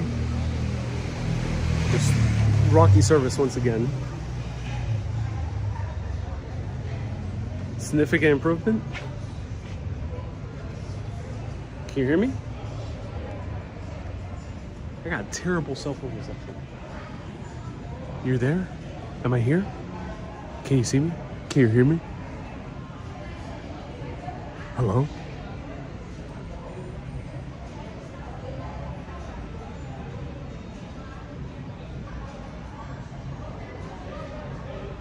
Oh, good. All right. That's good. All right, good. I'm glad you can hear me and see me. That's good to hear.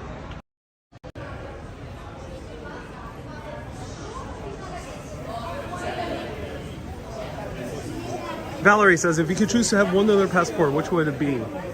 I think I would have an EU passport. Could be from France, Denmark, Ireland.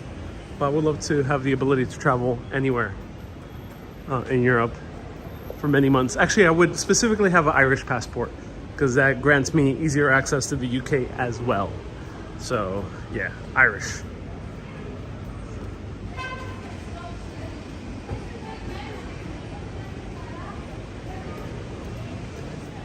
Ofofuto says, avoid the sidewalks. Well, Ofofutos, if I avoid the sidewalk, where do I walk? If I avoid sidewalks, where do I go? There's no other way. I can't jump through the rooftops like Spider-Man. Can't do that.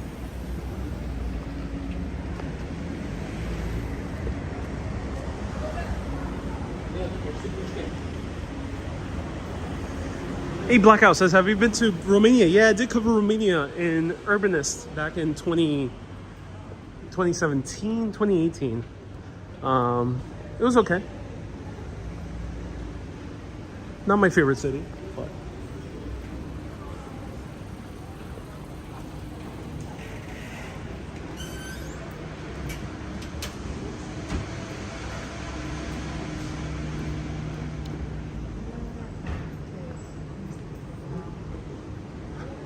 Oh, Fufutos means more in terms of safety. Oh, I get what you mean. Yeah, don't walk through the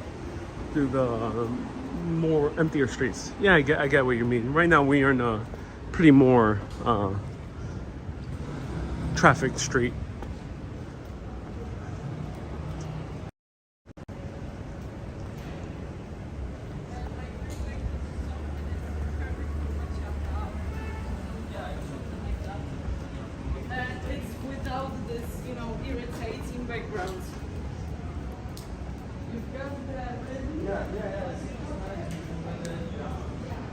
Susie says you also have to choose an Irish name, Ovira. Indeed. Oh, I love the looks of Greek restaurants, Greek cityscapes at night. Greece has such a beautiful ambience. Look at this. Almo says if you marry a European, you get the passport. I think you do, especially if you move.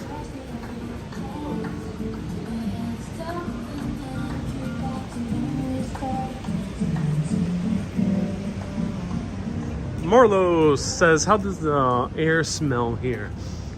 I've been asked that before, earlier today, and it smells dry, earthy. Doesn't have quite a sweet smell to it. It's more of a earthy sand, dust smell to it. Ooh, the Baker's in the Hood. I love the name of this bakery. Some beautiful cafes and bakeries here. Just stunning interior design in Athens.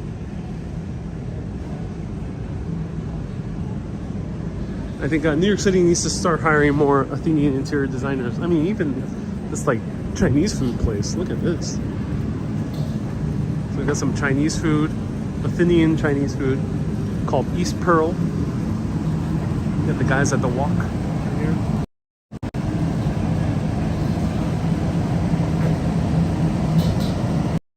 Irene says, what happened to my Scottish lass? She hasn't appeared yet. I'm not sure where she's at. I think we might be like in a Chinatown of sorts here. We're surrounded by Chinese, Japanese, Korean food.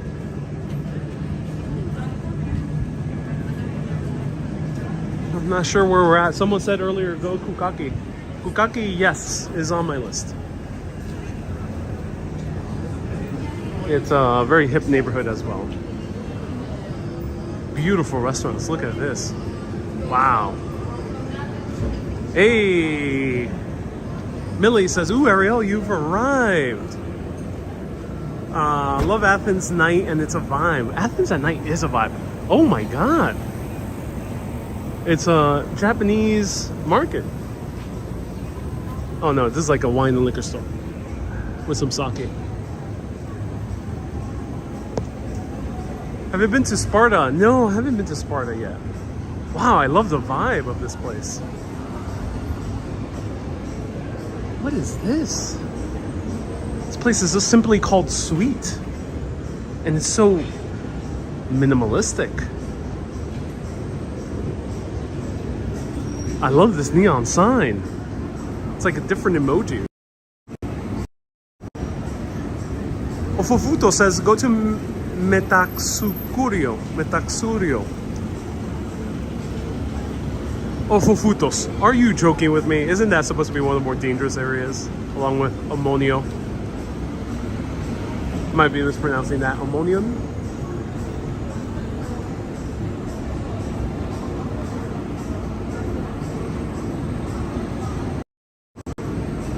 Janice, where am I staying? Janice, as always, you'll find out at the end of my stay in this particular city. And yes, I will be showing you where I'm staying.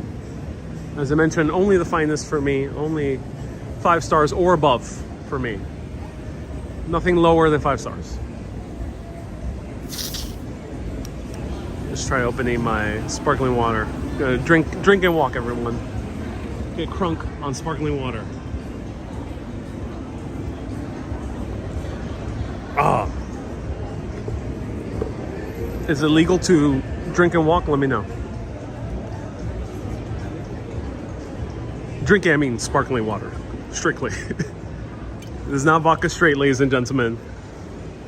This is not Puerto Rican apple juice. It is strictly sparkling water. That should be a great name for a sparkling water company. Strictly Sparkling. Ooh. Oh, maybe that'll be my business endeavor. I'll become a sparkling water entrepreneur. Sparkling water magnate. Panajota says, avoid that area. Yes, of Mythos. Yes.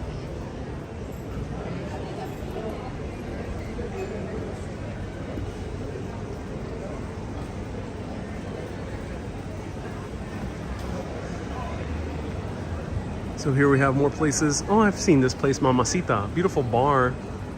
Gorgeous sign. There's a noodle bar right next to it. Panadrosa says, no, it's not illegal to walk around with a drink. Oh, interesting. That's very interesting. Miss Fancy says, don't get drunk from sparkling water. I'll do my best. It's hard. This is very good sparkling water. There's so much minerals in the sparkling water.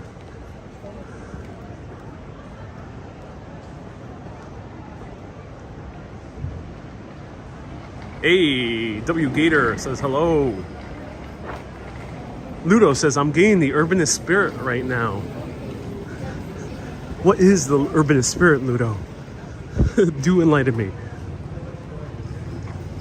Wow. Here's a very cool, what appears to have been, or still is, a church. Yeah, we have the sign up there. Greek Orthodox. This is gorgeous. I love these tiny churches. I think I actually came inside here back in 2021. I wish churches in Greece were as open as Catholic churches are in Italy and other parts like France and Spain. It's the only downside of the Greek Orthodox Church. Churches are not always open. Some of them are during the daytime. They're very restrictive. You can't really stay and linger too much, at least in some of them. And same thing with Episcopalian and Protestant churches, and then Anglican churches in the UK as well.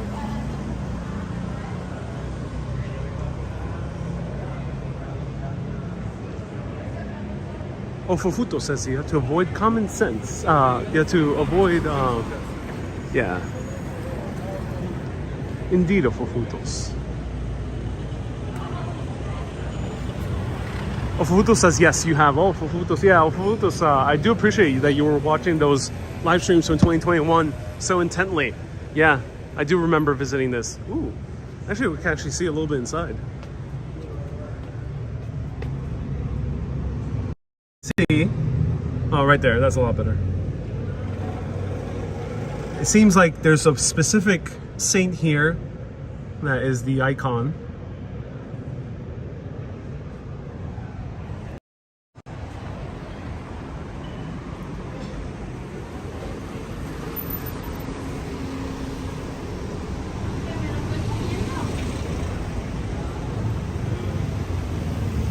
I love that hotel is just built around this church over here. This is the Electra Metropolis Hotel. It has 6 stars, ladies and gentlemen. What? No, 5 stars. 5 stars.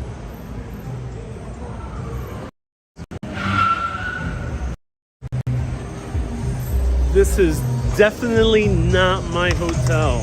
Definitely not. Yes. Definitely not my hotel at all, ladies and gentlemen.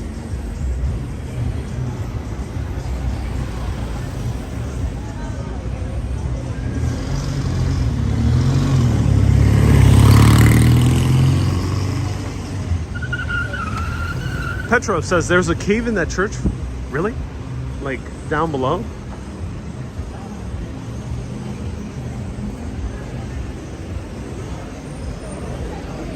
Hey, Jazz Lady says hello from Pittsburgh. I really enjoyed you with Dutch Moz, whom I follow. I'm so happy you enjoyed that Dutch Moz collaboration in Coney Island. So here we have some gelato right over here. Lots of lively restaurants. Vibrant street, says Oleg. Oh yes. Now this is a very vibrant street.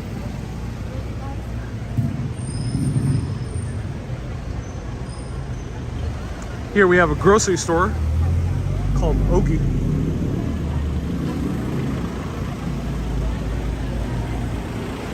Ron says Ariel does not need a hotel. He has his own volcanic lair. Ron, that has to be kept a secret.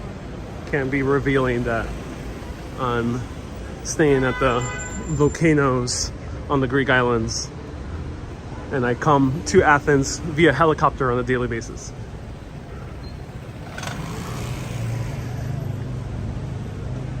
Millie says, have a wonderful time. Will do, Millie. Thank you so much. Ooh. We got some Slouvaki. I gotta learn how to pronounce that in Greek. Slouvaki. Euros.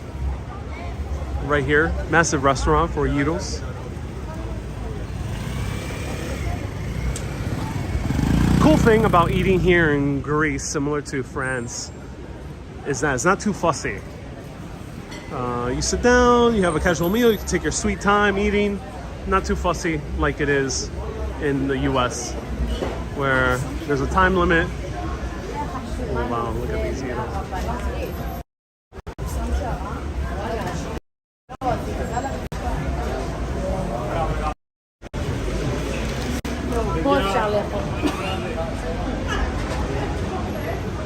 Oh wow.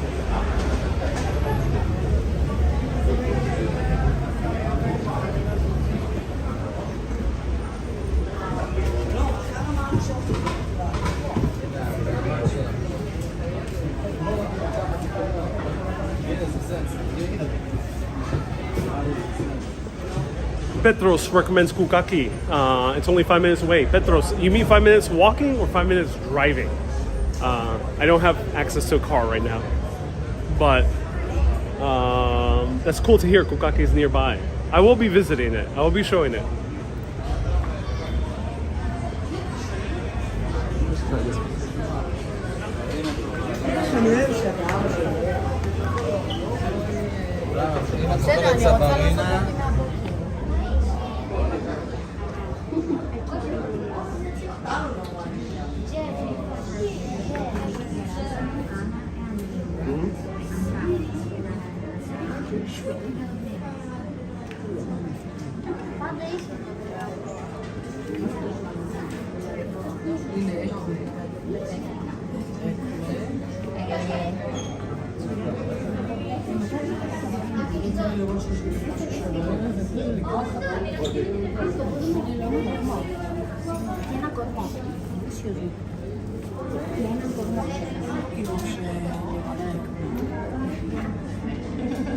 מה זה strawberry shot?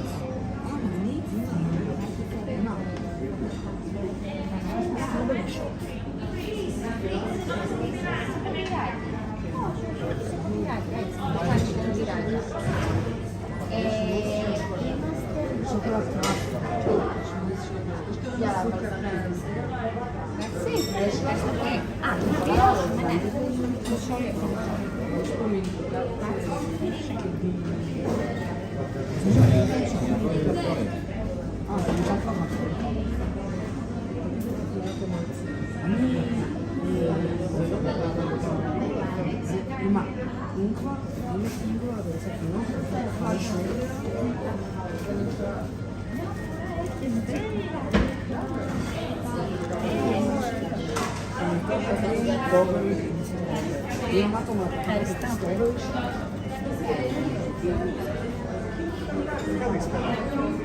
I'll have a Hassan Tiki and for here. Have a seat over here, come to take here. Okay, I'll do outside. Okay. יש פה גלידה.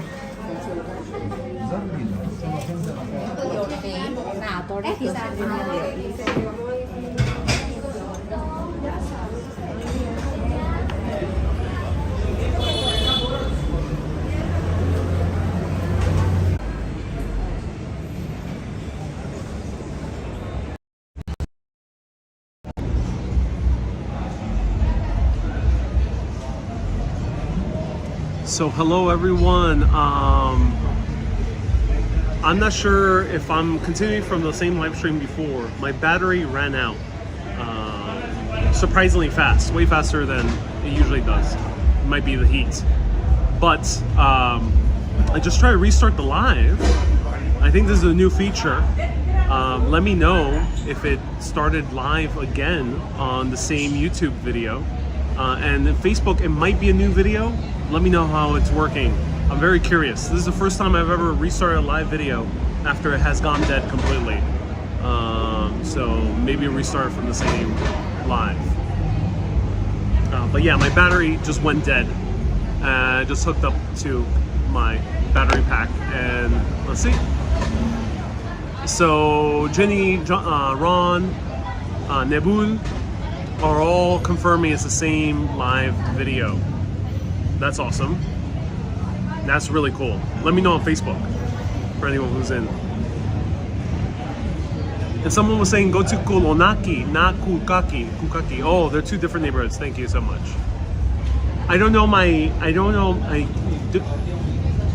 Not fully oriented in Athens, so I really don't know where Kolonaki is. But maybe I'll look into it afterwards, but I can't make any guarantees that we'll be able to go to Kolonaki tonight. Do you order a coffee to go? No, I said I wanted to stay, but they haven't shown up yet. They said just to sit down. But Greece, you also have to take your sweet time. Nothing's going to be in a hurry, especially when we're eating at a place.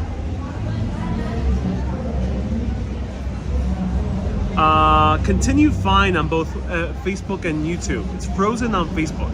Is a new live video on Facebook? Do let me know. Kay says, and we're back. Susie says, continue fine. Ron says prison features has a feature to keep the live going if it's stopped. Yeah, that's really cool feature. I like that. It gives you now some grace period to be able to go back live. That's awesome.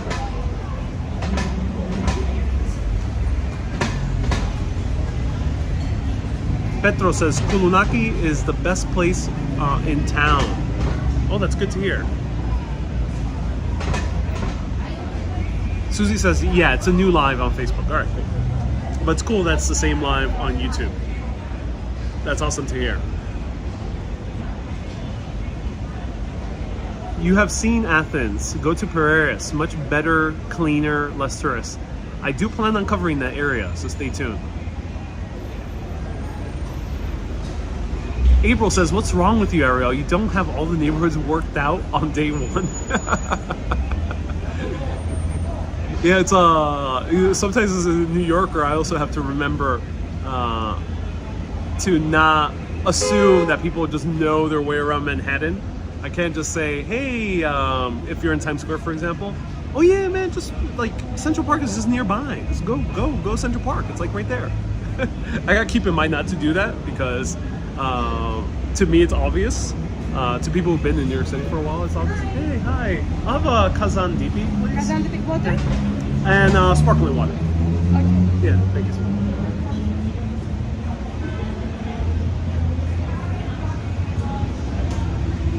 So we're gonna try Kazan Dipi.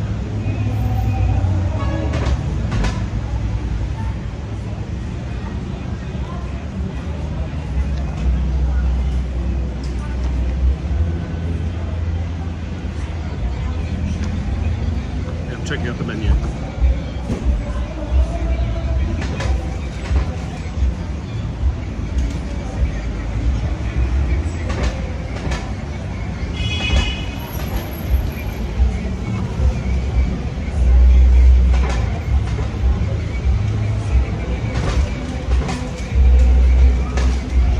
They have teas. That's awesome. They have mint tea. That's really cool. They have rooibos. Ooh, nice. And they have chamomile. That's really cool.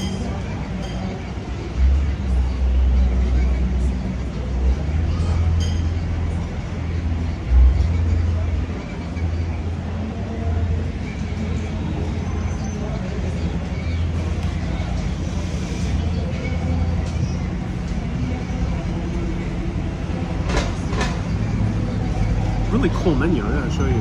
Get some mint teas. Oh yeah.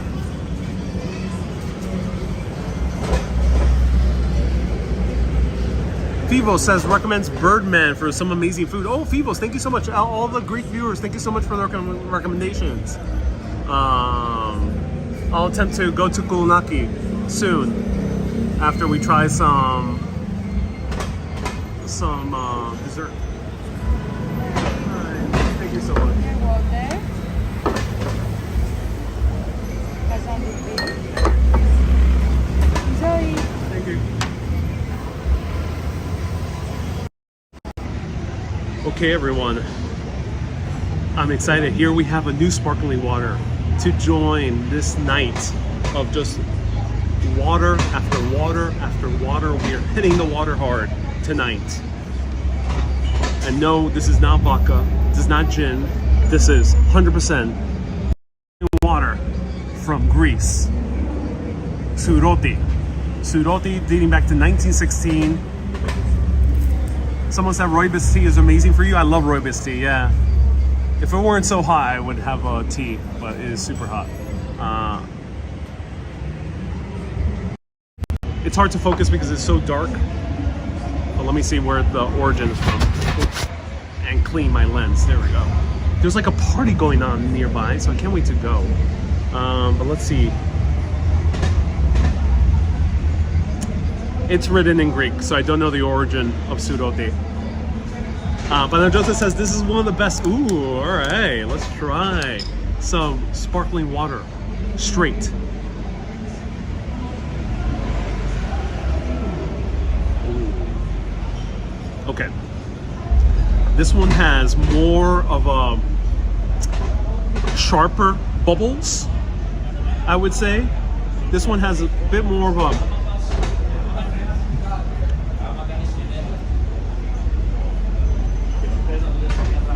a little bit of a metallic aftertaste in a good way. Very good metallic aftertaste.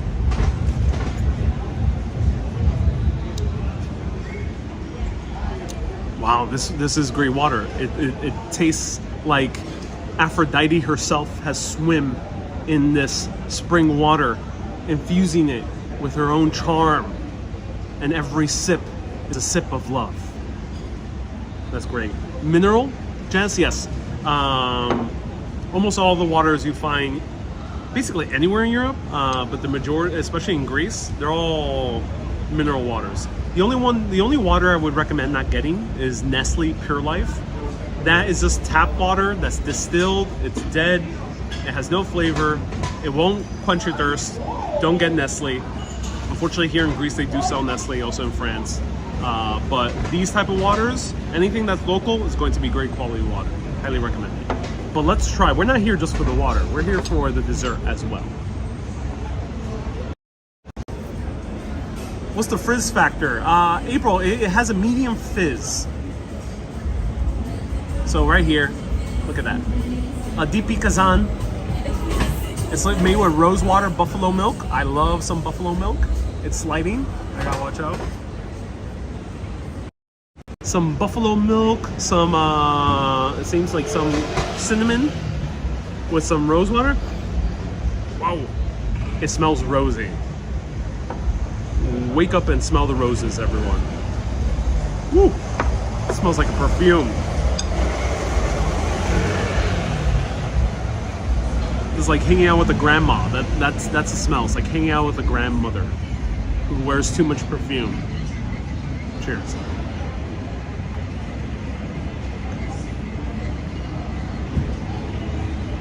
Oh.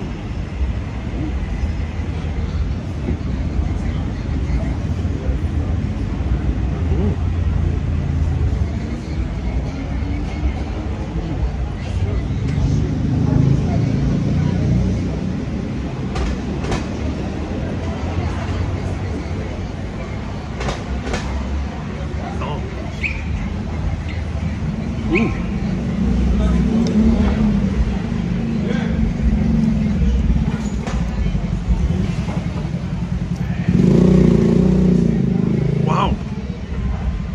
It starts off great. It has a great texture. Super creamy. Similar consistency to a flan or to a tembleque from Puerto Rico. Also similar to rice pudding, but the aftertaste is burnt rose, and it's pretty strong. I think this is more of an acquired taste, but yeah, that's the aftertaste, is burnt rose. So it's like great in the beginning, and then you're hit with basically what is rose incense straight to your throat. So it's very interesting.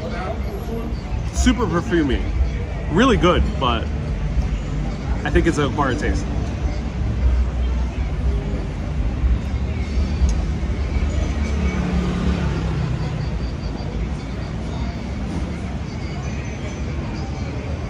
Turkish creme brulee, says Alpha Futos. Yeah, it tastes also similar to creme brulee, yeah.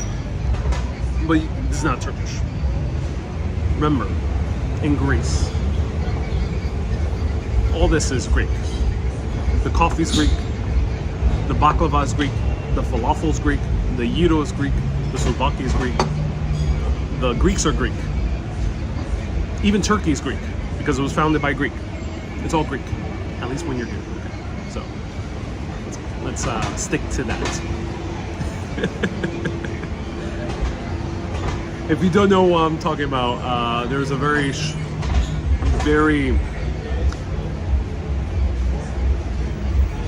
strong feelings against the Turks and its culture here in Greece. Very strong, very deep rooted.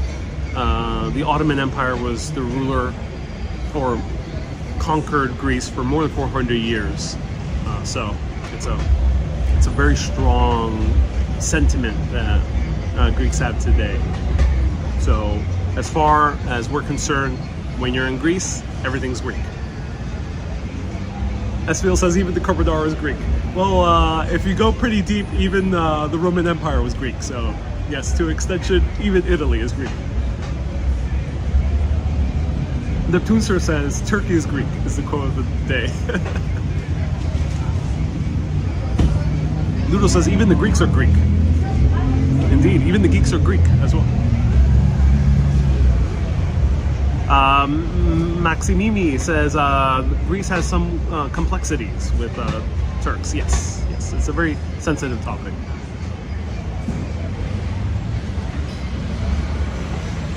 Cleo says I only know bad words in Greece. Like many of the young teenagers here in Greece would convince you to think that Malaka means friend. It's an innocent word that means friend. Neptuser says, who's not Greek? Well, if it's anything related to that country next door, that's all Greek. If there's any relation, if you would even dare to say that's from that other country, the T word, then it's Greek. Everything else, still has its own thing. But if it has some Greek origins, then, people would be very proud to announce it. But yeah, don't mention the T word too much here. It's the same here in Cyprus Island. I can imagine it's even stronger in Cyprus Island, yes. Laura says, that is Balkan for you. I'm so glad. So, for anyone, all the Greeks out there that are tuning in, this cost me 10 euro. Pretty expensive, because I assume we're in the middle of the actual town center. But do I pay over here? Can I just leave the money here? Or do I have to go up to the register? What is the protocol? We have Phivos, we have Petros, we have Panayotis, we have all the P words here tuning in, Pericles as well. There's probably a Pericles out there tuning in. What is the procedure? Do I pay here or do I go up in the counter? And Panayotis is shocked. Oleg says they robbed you. I would say rob would be a bit of a strong word, but it's definitely more expensive than I anticipated. It's crazy expensive, actually. This is insanely expensive, to be honest. They probably charge a fee for sitting down.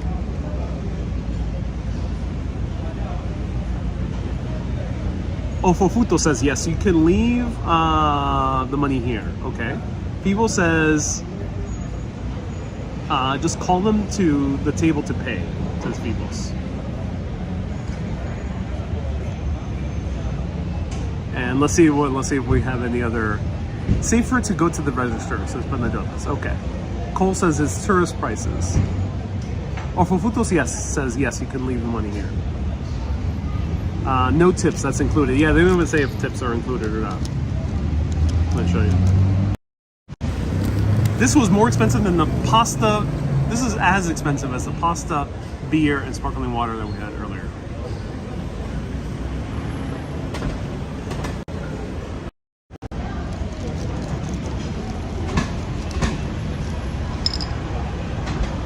S-Field says, even if it's custom, I wouldn't leave the money here. One more bite. If you like rose, I would recommend this. If you don't, maybe buy one without rose. There was a variety of these puddings in there, or I assume in many other parts here in Athens. So that could be actually very good.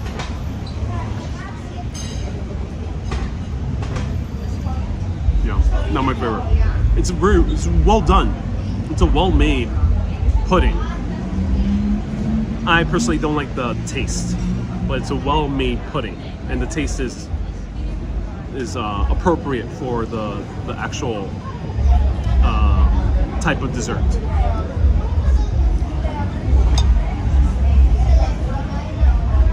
Deanna says I wouldn't leave money on the table. All right.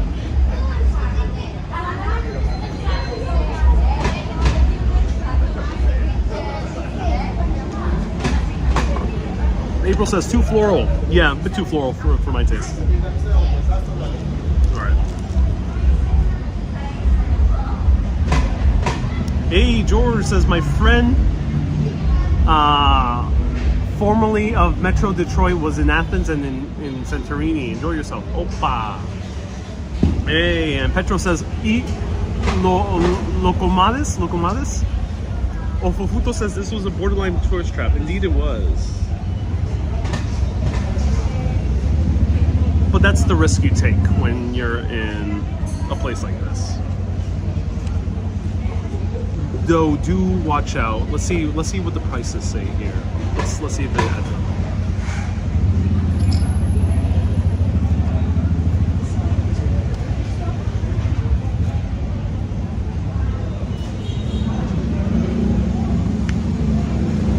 The prices were clearly put on the sign and in the menu, so I wouldn't say this is ripping off. I would say it's expensive because it's a touristy area. They want to take advantage, but it is by no means a rip-off. Rip-off is when the prices are unclear.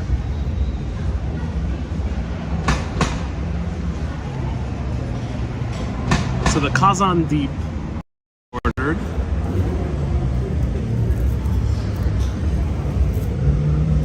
Kazan Deep is about €6 right here, €6, and then let's see the water.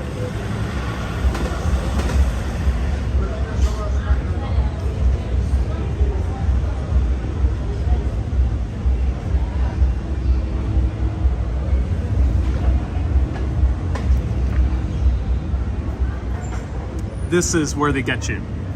The water looks like innocent. Oh, it's just the water. I am shocked that they're charging this much for water. Wow, this is very rare, I think, in Greece. I have not encountered too many places that charge this much for water. This is normal in the US. US, you would normally find the sparkling water that expensive for that amount of sparkling water. That's normal in the US, especially in New York. But here, I'm shocked that is the case. Wow, that's insane. Because even the juices are about the same price. And they're apparently fresh. That's crazy.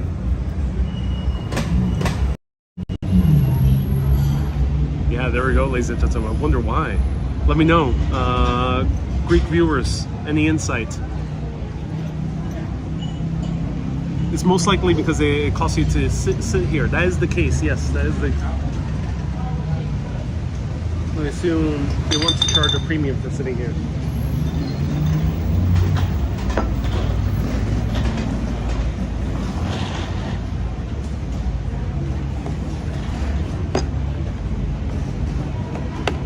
Bear with me.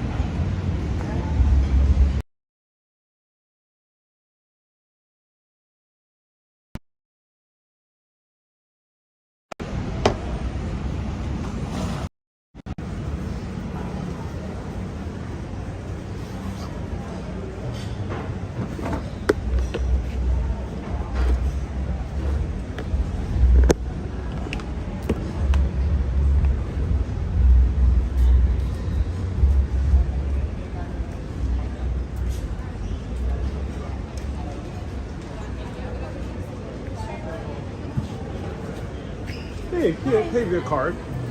Yeah, take it.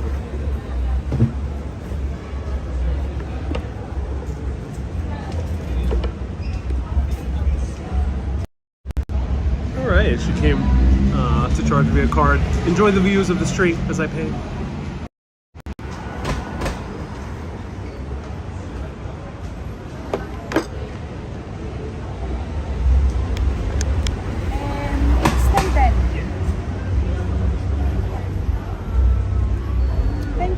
Was everything okay?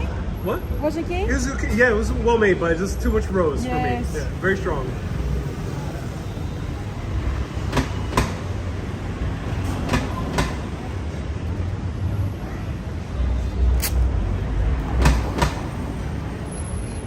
Thank you. Have a good night.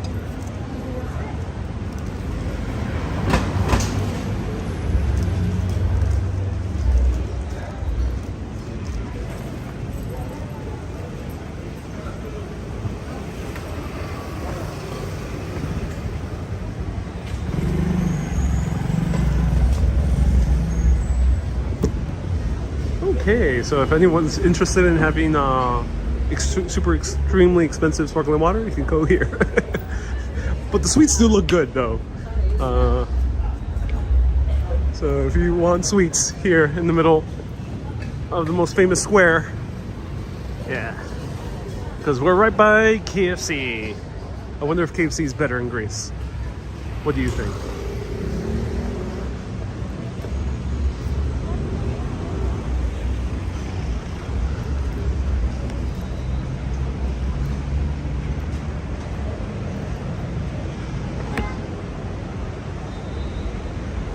Oleg says the way she responded was like, yes, I know, nobody eats it whole. It was a pretty big serving for a bread pudding.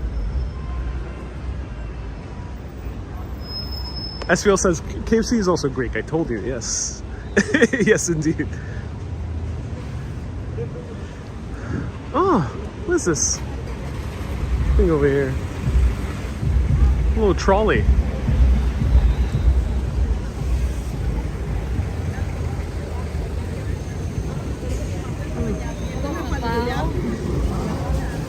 All right, let's check out what the concert is happening here.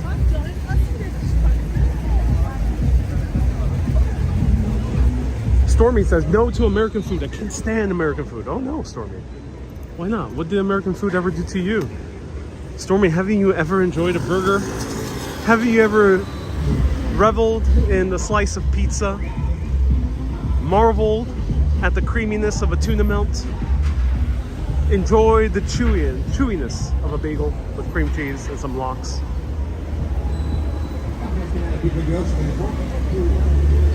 Indulged in the greasy tenderness of a good fried chicken? Haven't you lived? Stormy, haven't you lived?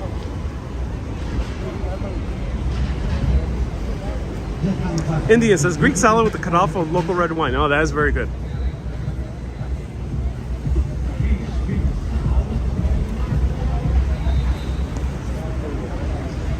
SPL says, are there any double-decker tourist buses? There are, but they stopped running around 7 p.m. But yes, there are double-decker bus tours that go all the way out to the port. I don't remember if I did one. I think last year I might have did, 2021, I think I did one. Susie says, ooh, a super salty biscuit sounds good about now.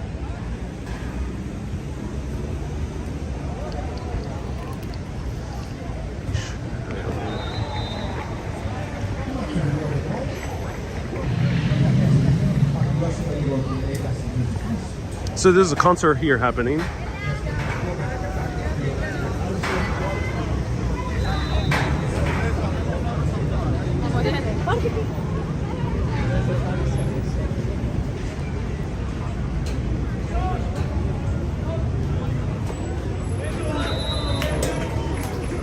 Or this is a game.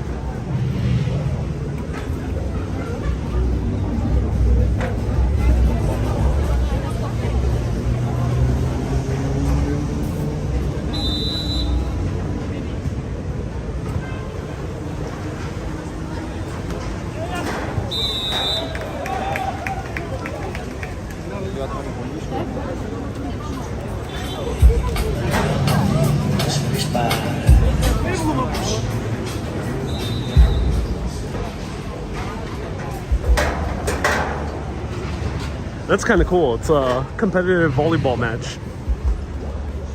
There's a big crowd up there. So let's continue walking around. Patrick says, I would love to blow a whistle. Don't we all?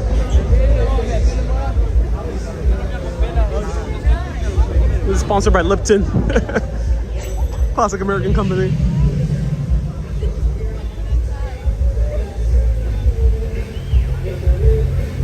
George says, maybe you'll go to Paris. Maybe. I do have plans to cover it.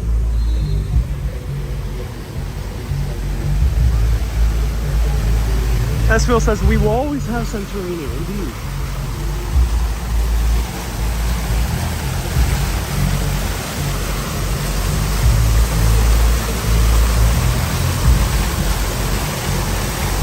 Camari. Calispera Camari from Puerto Rico. Welcome. So here's the King George Hotel, one of the other 5-star hotels here. And I gotta learn how to pronounce this, but I think this is called Syntagma Square. It's where the seat of the government is located. Let's get closer to it. There's a major metro station here.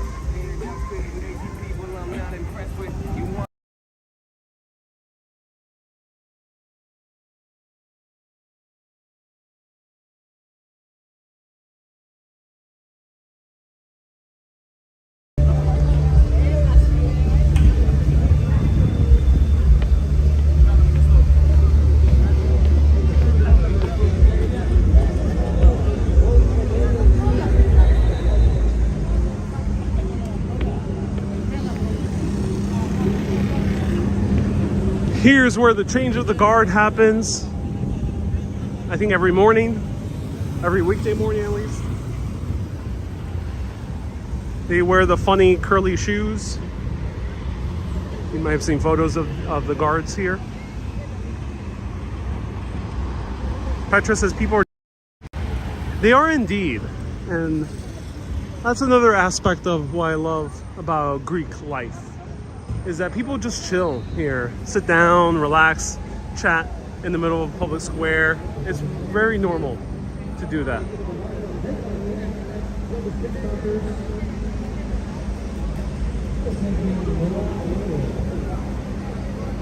Fivo says every hour? Really?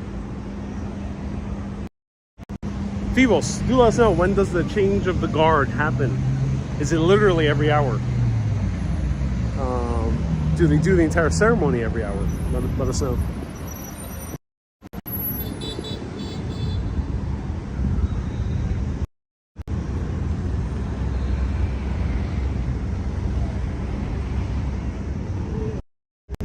What time is it? George is asking, am I going to Cyprus? George, you gotta stay tuned. There's gonna be videos of places, of things to do in Greece. You just have to stay tuned. Where I go, when I go, who I go with, you just have to stay tuned. Put on those notifications. You'll see.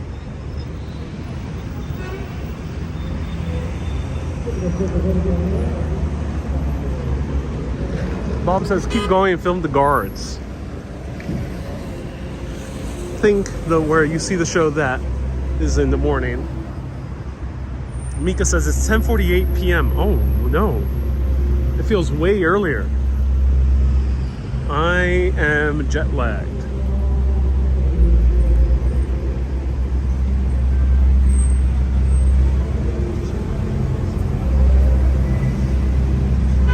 Esfiel says, well, when will you be visiting Staten Island when you get back to the US?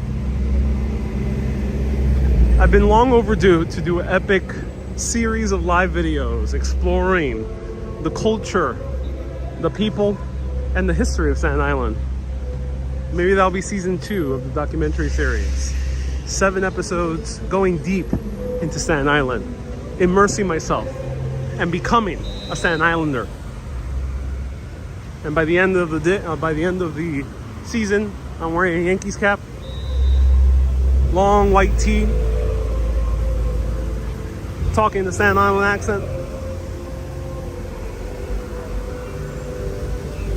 going to a dive bar and slamming some good classic American beer.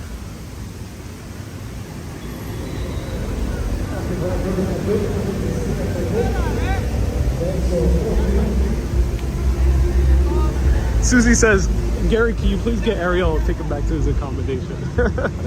Thank you, Gary. I appreciate it.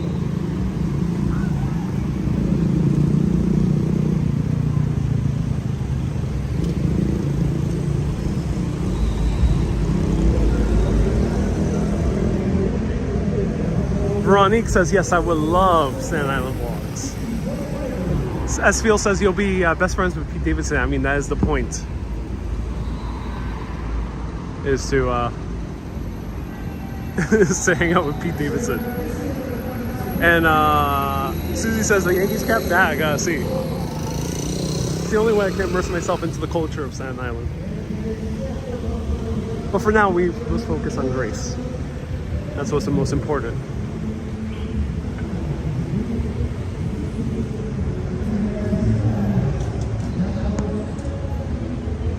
Danette and Anthony says, we shall, and stay tuned.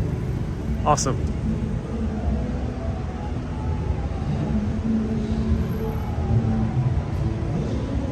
Primordial says, oh no, you're in Greece again during the heat wave. Indeed I am. Embracing every single spike in the temperature. Immersing myself in the balmy weather right over here. Wow. During the day, I assume this is open and vibrant. But we're like in the more businessy commerce area of Athens at the moment.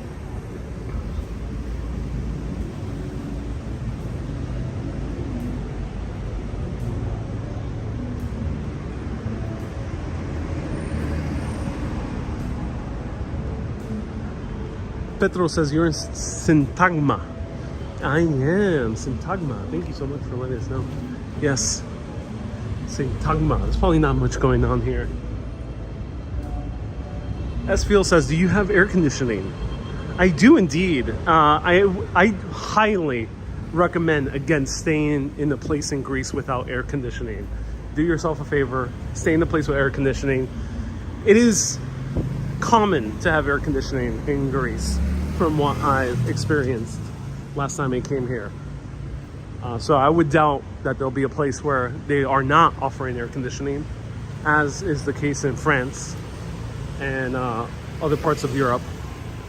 But yeah, if you're coming here to Greece, 100% get a place with air conditioning. Do not take the risk. Don't go through the hardship. You might think, even if you're from France, you might think, oh no, it'll be okay.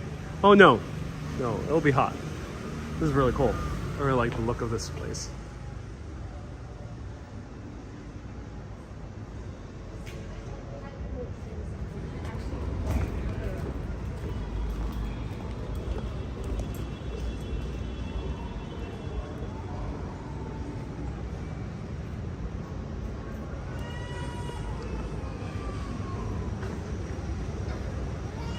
Yeah, here probably be better to visit during the daytime. There's more life. Here in Syntagma is more of a daytime area.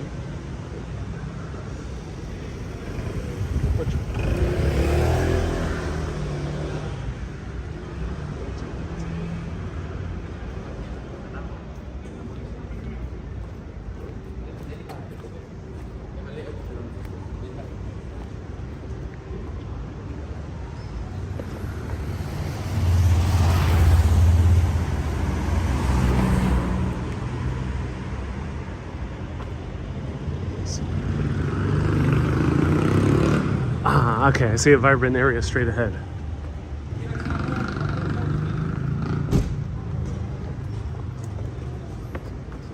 Okay.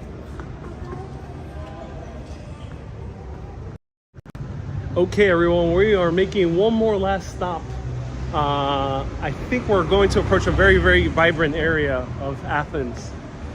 That's also very iconic historically, if I can recognize it in the distance. But let's see. Let's go one more stop for about 10 to 20 more minutes and see one more last part of Lively Athens at Night. And you'll see the documentary series later in August.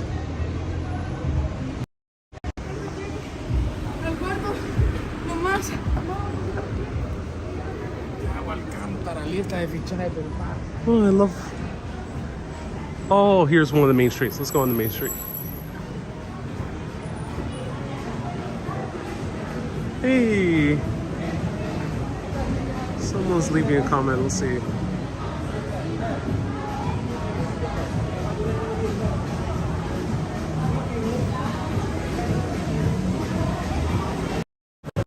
Hey, Ben. so sorry to hear about your dog. I'm so sorry that you had to put him down. May you feel better. So sorry to hear that news. My condolences. And I hope this can take you through these moments just a little bit easier. But of course it won't be easy. So sorry to hear about your loss. May you feel better. And may your dog rest in peace as well. I hope he lived a good life. He or she. So everyone around the parts to Ben.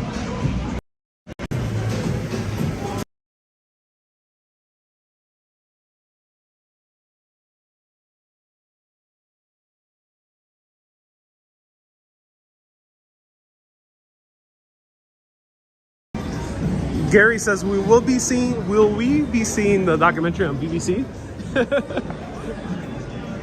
I would love to make something that will attract the attention of BBC, that's for sure.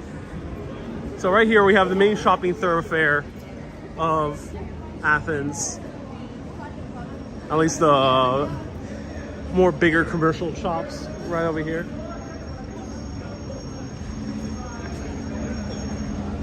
Usually it's all pedestrian plaza, but there's a huge truck trying to pass through.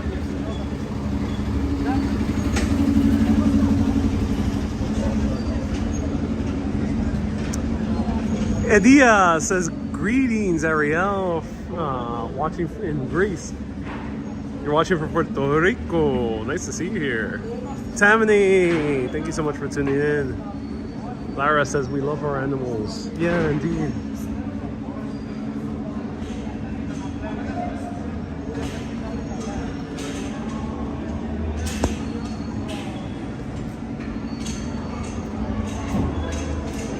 Ron says Ariel will go to the places he needs to go. Yes. An urbanist never goes to where he needs. An urbanist never goes to where he wants to go, nor where people wish him to go, but precisely where he needs to go. There's an old ancient proverb.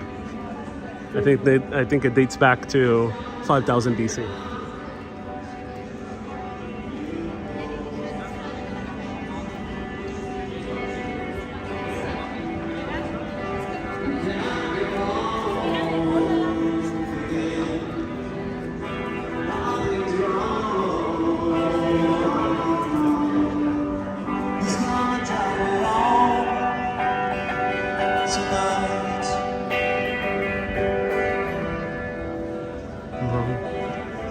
Beautiful.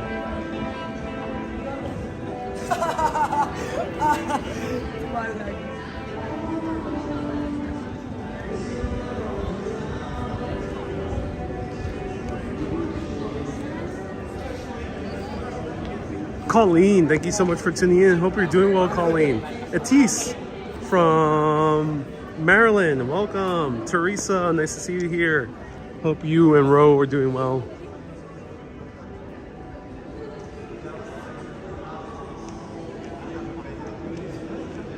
Black Wolf says go to Monastiraki for some Slovaki. And Baira Kataris, I'm not sure what Baira Kataris is. Do let me know. I am pretty full. I cannot eat anymore. If I were to eat anymore, I would burst.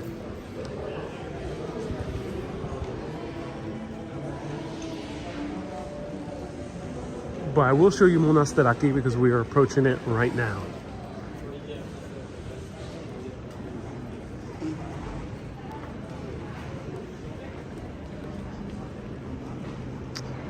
Ooh. We got some Slovaki right over here. A lot of Slovaki restaurants. Slovaki is meat skewers, usually kind of in a cubed form. Or gyros, which is sliced meat.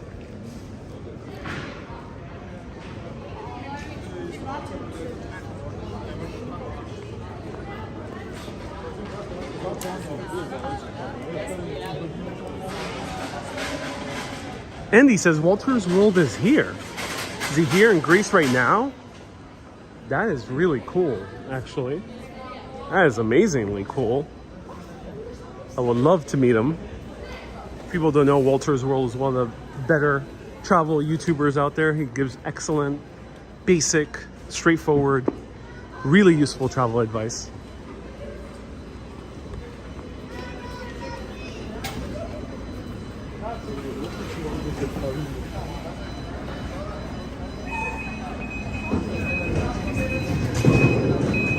Oh wow, Walter's World is tuning in. Oh wow, the actual Walter's World is tuning in. Hey Walter, I really love your channel. Really appreciate everything you do, all the tips and tricks you offer about places all around the world. You have been such a great use for me in my own travels to learn bare necessities that I need to learn about any country quickly and efficiently, and I am forever grateful. So thank you so much. Everyone around the parts of Walter's World, if you haven't seen them, do check them out. Excellent YouTuber. Has been doing this for I think upwards of 12, 13 years, so I really appreciate all the hard work you put into it. So thank you so much, Walter. I appreciate that. And Walter says, but I am nothing compared to your amazing insights. Oh no, that's way too kind of you. Thank you so much, Walter. I appreciate that. I'm just merely a man wandering the streets, meandering, speaking from my heart. Thank you so much. So Monastiraki, Monastiraki means the square of the monastery.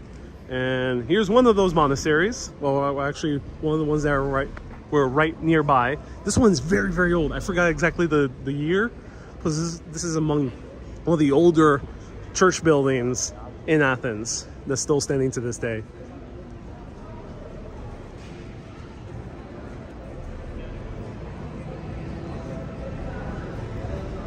But Walter, if we ever cross paths, do let me know. I would love to meet up. Maybe feature you in the live video, chat about travel. That would be amazing. This is a stunning place. I wish I could film more of these monasteries. They're very strict with filming. Naturally, the entire church in Greek Orthodoxy isn't as it's a bit more strict. It's more about contemplation and quietness in these religious structures, as opposed to more of giving people a sense of awe and all-encompassing greatness as you would encounter in Catholic churches. So it is a very different vibe, but I love the vibe. And if I am lucky, a great singer, great a man who sings in the choir in New York City's Greek Orthodox Church in World Trade Center area. He might connect me with one of the Greek Orthodox churches here. So crossing fingers, I might actually get inside access, and maybe we'll meet a very big, bearded Greek Orthodox priest as well. Laura says less pomp. Yeah, I mean, the churches are very well decorated, but there's definitely less pomp than the Catholic churches. Walter says, yeah, Greek Orthodox is very structured. My wife is Greek Orthodox. Yes, that's right. No wonder Walter does so many videos of Greece. Walter has a huge catalog of videos about tips and tricks in Greece. And oh yeah, that's awesome to hear, Walter. Let me know, did you guys have a ceremony when you got married in a Greek Orthodox wedding? I'm very curious. Oh, indoor arcade. Look at this. Wow. I love this. Fivo says this is, wow. So we just saw something from the 1000s, ladies and gentlemen. 11th century. That's crazy. That's crazy. Thank you so much.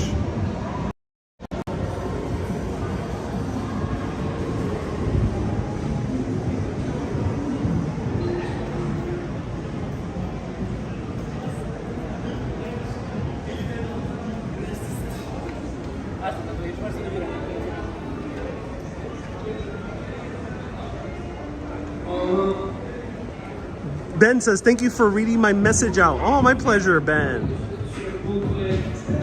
Uh-oh, we have some Greek rap. Uh-oh, this guy is spitting rhymes like it's no time.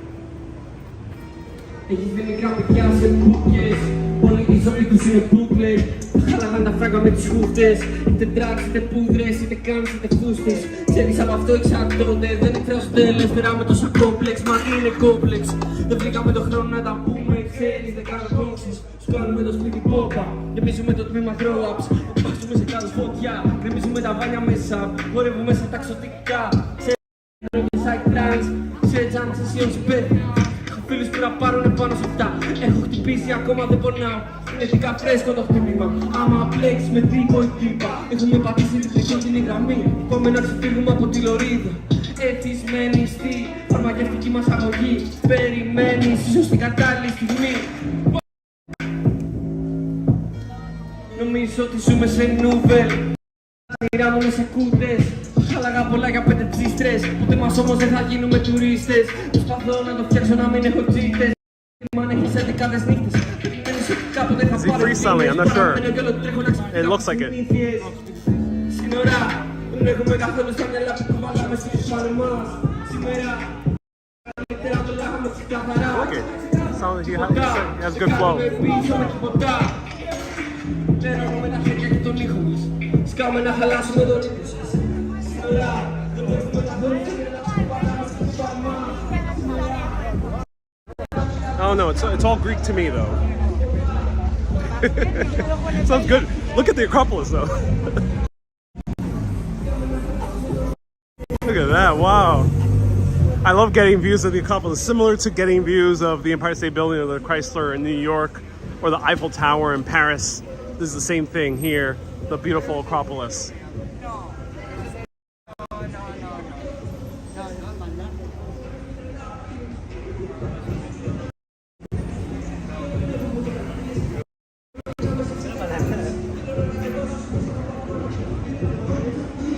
Susie says I'll be sleepwalking soon.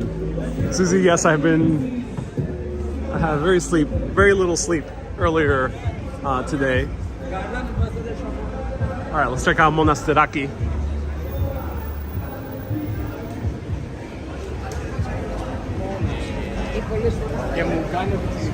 Almo says, think the rap is about the Greek government and debt crisis. Oh, interesting, okay.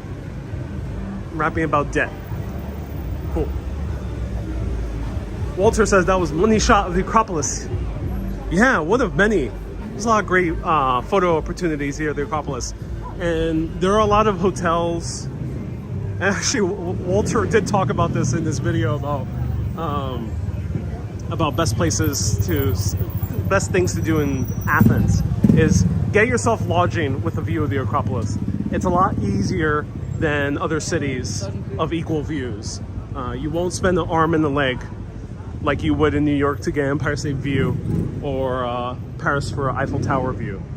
But here you could get an Acropolis view relatively for cheap, and it is wonderful to stay at a place, sit down, relax, and have the Acropolis right in front of you shining at night.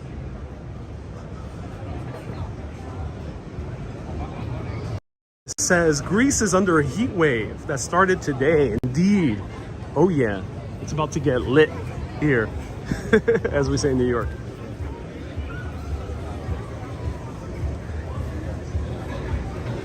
Ofofuto says the guy was rapping about guns and drugs. Ah, interesting. Okay, makes sense. Makes sense.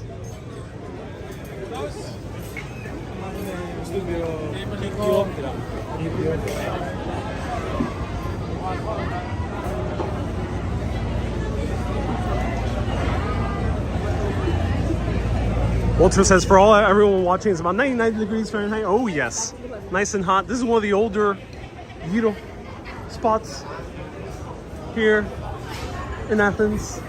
Always pretty full. Great place for just a solid gyro.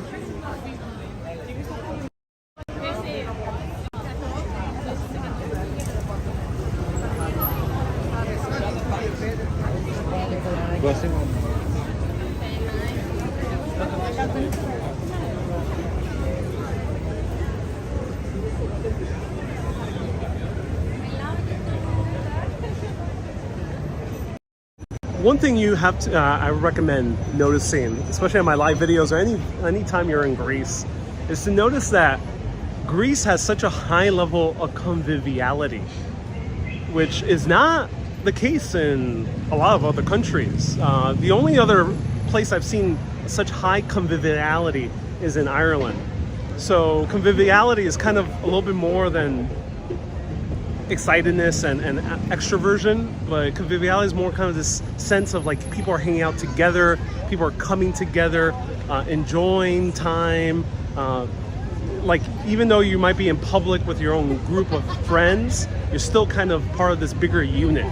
So it's very convivial, and I love that. And things are generally positive, and even though you might sometimes see people get passionate to the point where it seems like they're being angry, it's still done in this convivial nature that ultimately at the end we're all just family in a sense. And that's what I love about the atmosphere of Greece that I've only seen in Ireland, really. Let me know if you've seen any other convivial cultures out there. Walter might know because you've been to many places. Walter says it's work to live, not the other way around. Yes, indeed. So we're backtracking to get to Monastiraki. A little kid playing the drums.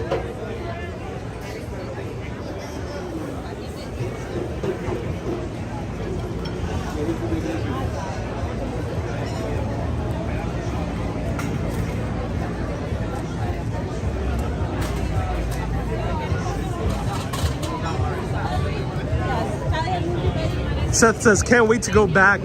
It's so easy to get around in Athens. Yeah, it's a great walking city. I think it's gotten better. I never had the opportunity to come here before the Olympics, but post-Olympics, it has become much more efficient in terms of walking around, taking public transportation. There's trams, as we saw earlier today. There's buses. There's a pretty nice metro system. You can get trams all the way to the beach area as well, to Glyfada.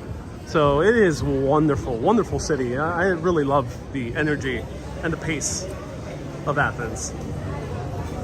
Danette says Ariel was one of our favorite live streamers we stumbled upon. Oh, that means a lot. Thank you so much. Ooh, we have some guy playing live music. Let me take a peek.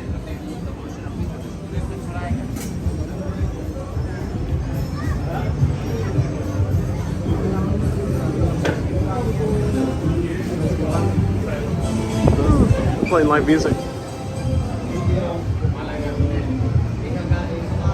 I'm surprised they're playing live music. It's pretty empty.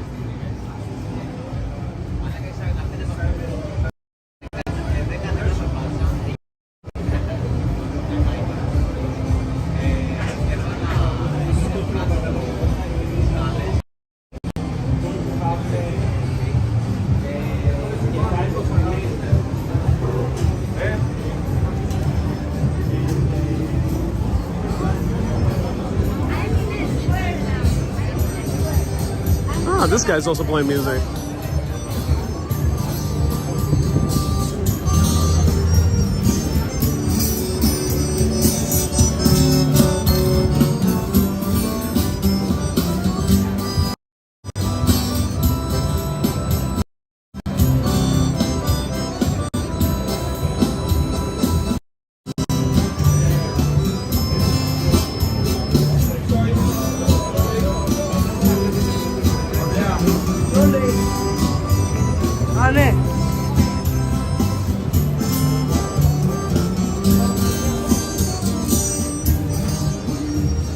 Really cool music, very nice background music while eating.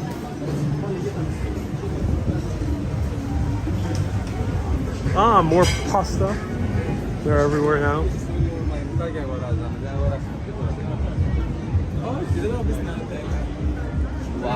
What the fuck, bro?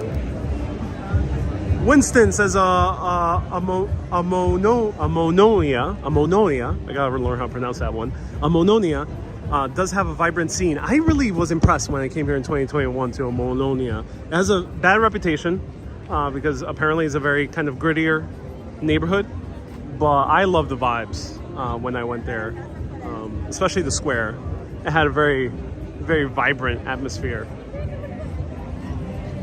So here we're in Monastiraki, and as I mentioned earlier, it means the square of the monastery. And I think we're gonna see the monastery right here, or one of the churches at least. I think the church used to be part of a monastery. 360 is a fun rooftop bar. Oh yeah, there's rooftop bars here. That's right, with views of the Acropolis. You could go rooftop bar hopping here.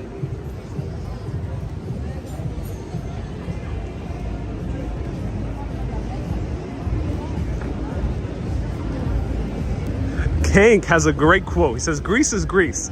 It's neither west nor east. I love that. Yes. Yes. Well, Greece is the very foundation of the Western world, but modern Greece is different. The connection between ancient Greece and modern Greece is separated by 2,000 plus years and a host of different events throughout world history that has changed the culture. But it's very interesting that we are indeed in the city that is the birthplace of the Western world as we know it. Democracy, representative republic, as we have in the US. Modern concepts of citizenship, philosophy,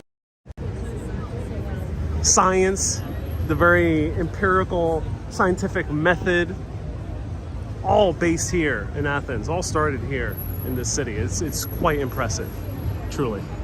All right, let me show you a little bit of the ruins right over here and more of the Acropolis. Jonathan says, are you from Puerto Rico? Yes, I am from Puerto Rico.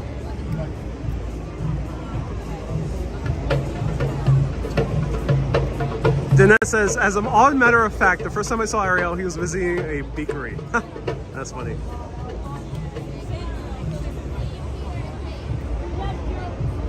Have you tried sispuro? No, I've tried. I think I tried sispuro last time I came here. I've definitely tried ouzo and grappa many times.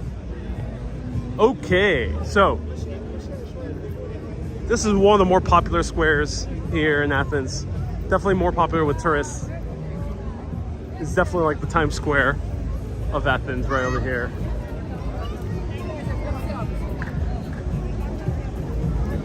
Now here you do have to proceed a little bit extra caution because there's so many tourists here. There are more pickpockets, so do carry your belongings where you see them, where you feel them.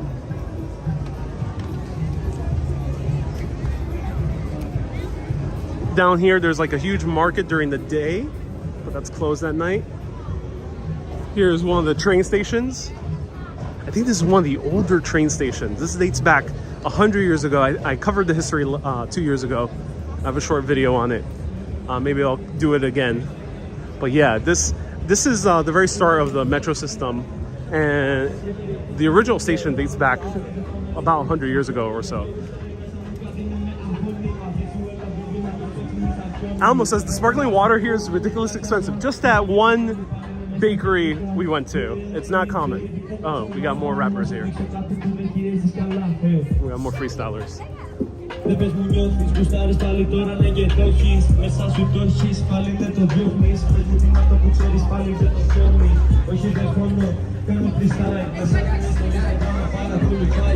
Susie says, or just don't have any pockets to pick. Indeed. Indeed. That would be very smart.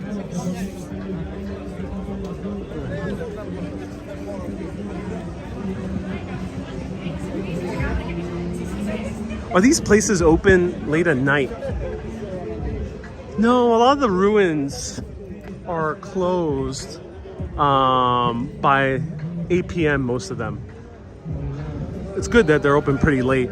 More later than most European attractions in other countries. And definitely later than the US.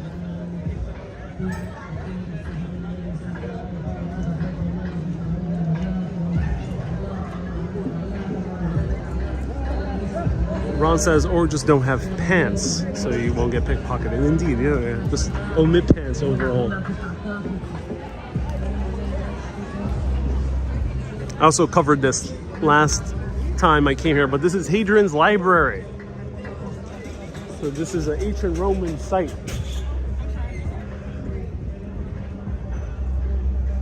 And we have one more architectural treasure to enjoy.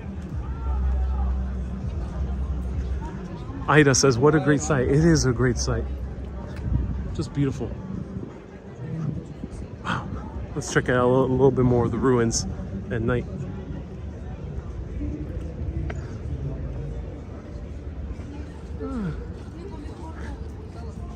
Hope you go to Mount Lycabitas. Lycabitas. How do I pronounce that? But yes, I would love to go there. I did go 2 years ago, so I do have a live video also from there. I covered a lot in Athens. Look how gorgeous Monastiraki looks from this. Wow. Kay says, I love the lighting that they do with these ruins at night. Yeah, me too. Susie says, is screaming like Rocky, Hadrian! Yes. Mika says, this is so great. Thank you so much for showing us Athens. Piraeus is better, says Hofutos, and a few others keep repeating the same thing.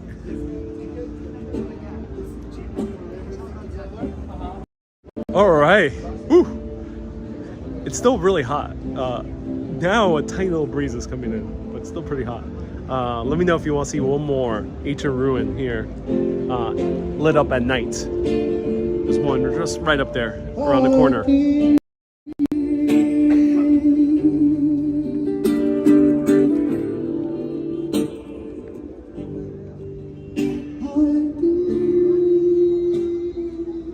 Fibo says, yeah, you went to Lysibetis with a woman. Yeah, yeah. Greek New Yorker.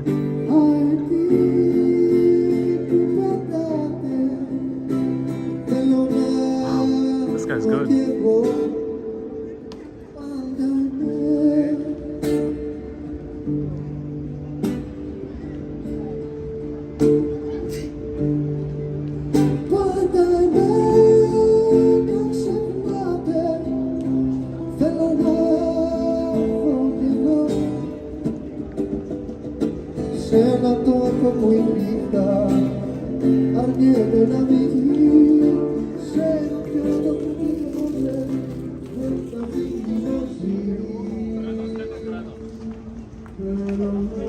That guy's good.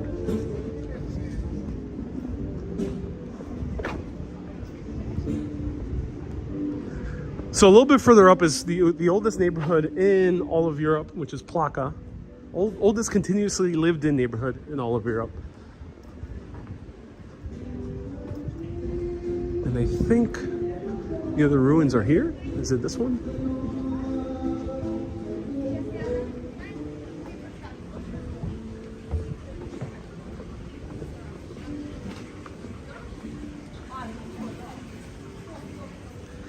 Ben says, thank you so much for taking us to all these wonderful places. My pleasure, Ben.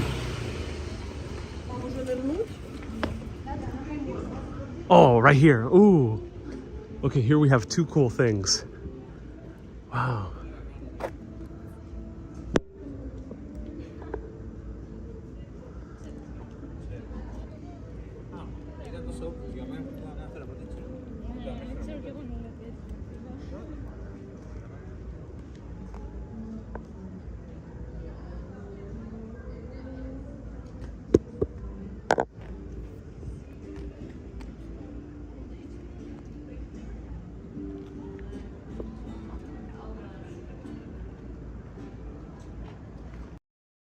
It says, I love that song. Yeah, that guy is a great singer.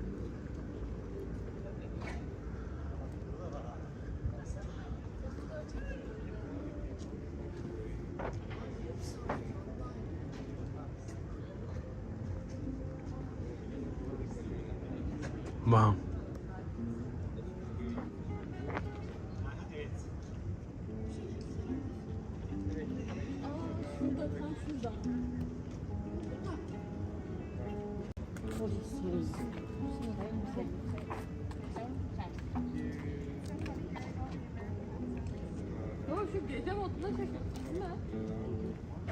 Ron says, didn't we walk here in 2021? We did indeed. We did. So right there is the area of Plaka. Great neighborhood. You'll see more of it later in these weeks. But right here is the Roman Agora. Ancient Rome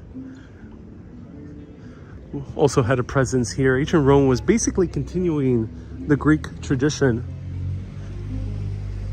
in many respects: philosophy, law, government, economy, fighting tactics, and the list goes on. Even the gods as well were also from Greece, reappropriated into Roman culture. Greece fell, at least for a little while, but never fully died because it continued on with the Roman Empire. And that Roman Empire ended up continuing into the Eastern Roman Empire, which lived on for more than 1,000 years.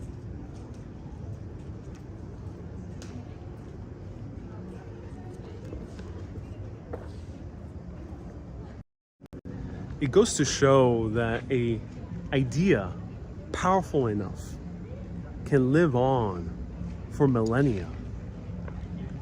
The idea of representative governance, where multiple people or a large group of people or property owners, and then later on the general public gets a say in how things are governed. That idea started here in a tiny little city, comparatively. Tiny little city in the rocky, dry area of Southern Europe, surrounded by enemies, even on its own peninsula with the Spartans and the Peloponnesian War, just across the water with the Persians and the multiple people who were at sea constantly invading. And yet that idea got incepted into the minds of people all around the peninsula, and then later on to another peninsula across the Ionian Sea over in Italy. And that has inspired countless centuries of all these nation states that have started since then, including my home of America. Got its direct lineage from here, from Greece, and that's fascinating.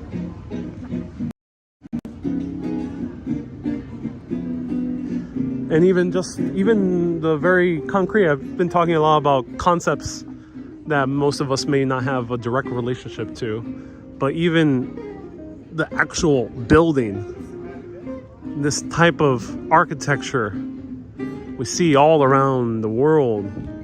In America, most of our governmental buildings, our major landmarks, our more famous structures, the ones that people visit by the millions to enjoy, gets its roots from these structures over here, ancient Greek and ancient Roman.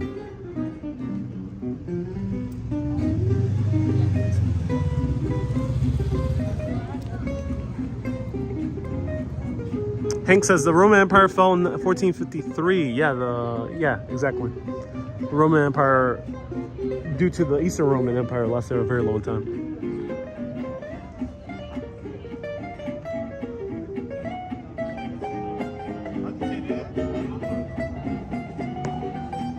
Thank you so much for the walk and the company, says Colleen. My pleasure, Colleen. I love the music that these guys are playing. And the guy going Fast and Furious.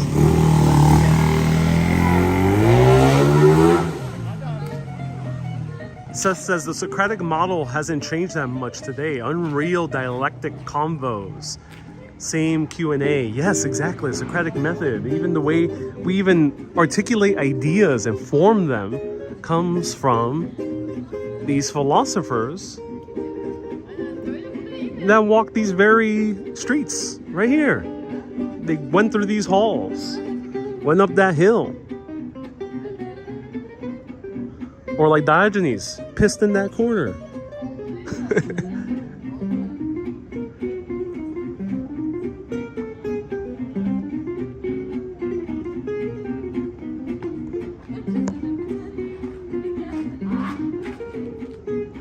Oleg says Greece was more greener back then. Yeah, okay, so yeah.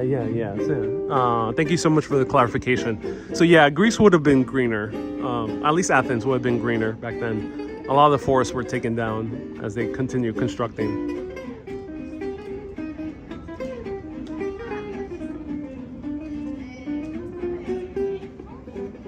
Tatiana says the Greek gods were repackaged as saints in the Greek Orthodox religion. Even the very word Jesus and Christ are of Greek origin. So what we call as Christians, may you be Catholic, Eastern Orthodox, Greek Orthodox, Syrian, Protestant, Anglican, the list goes on, Lutheran, The very word Jesus and Christ and its variations in different languages comes from Greek. Also really interesting thing. So it even impacted our modern day religion as well.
No, sorry everyone. Someone's playing some hardcore rap.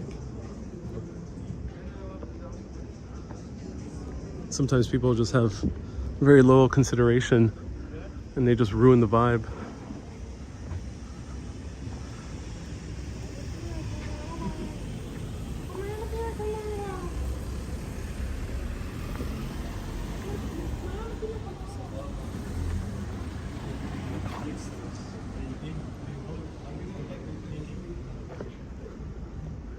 Wow.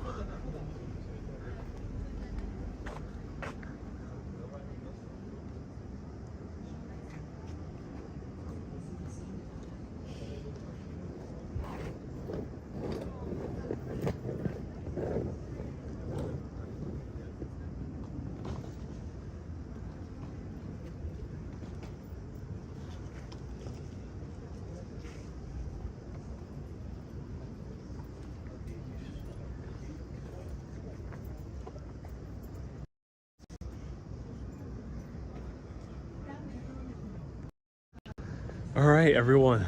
Thank you so much for tuning in.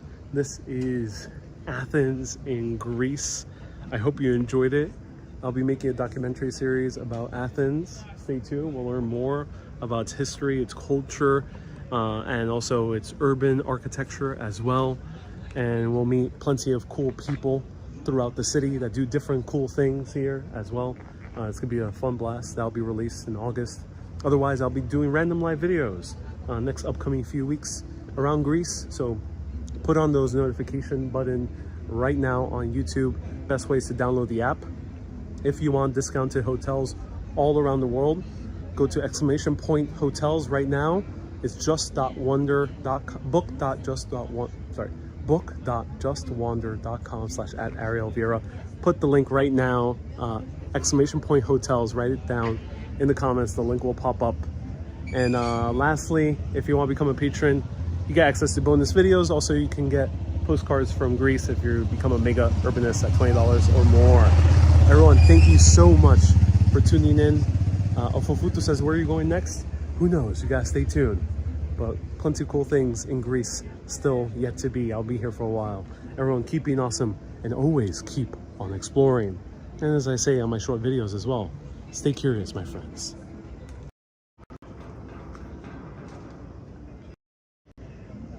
I gotta learn how to say goodbye in Greek again.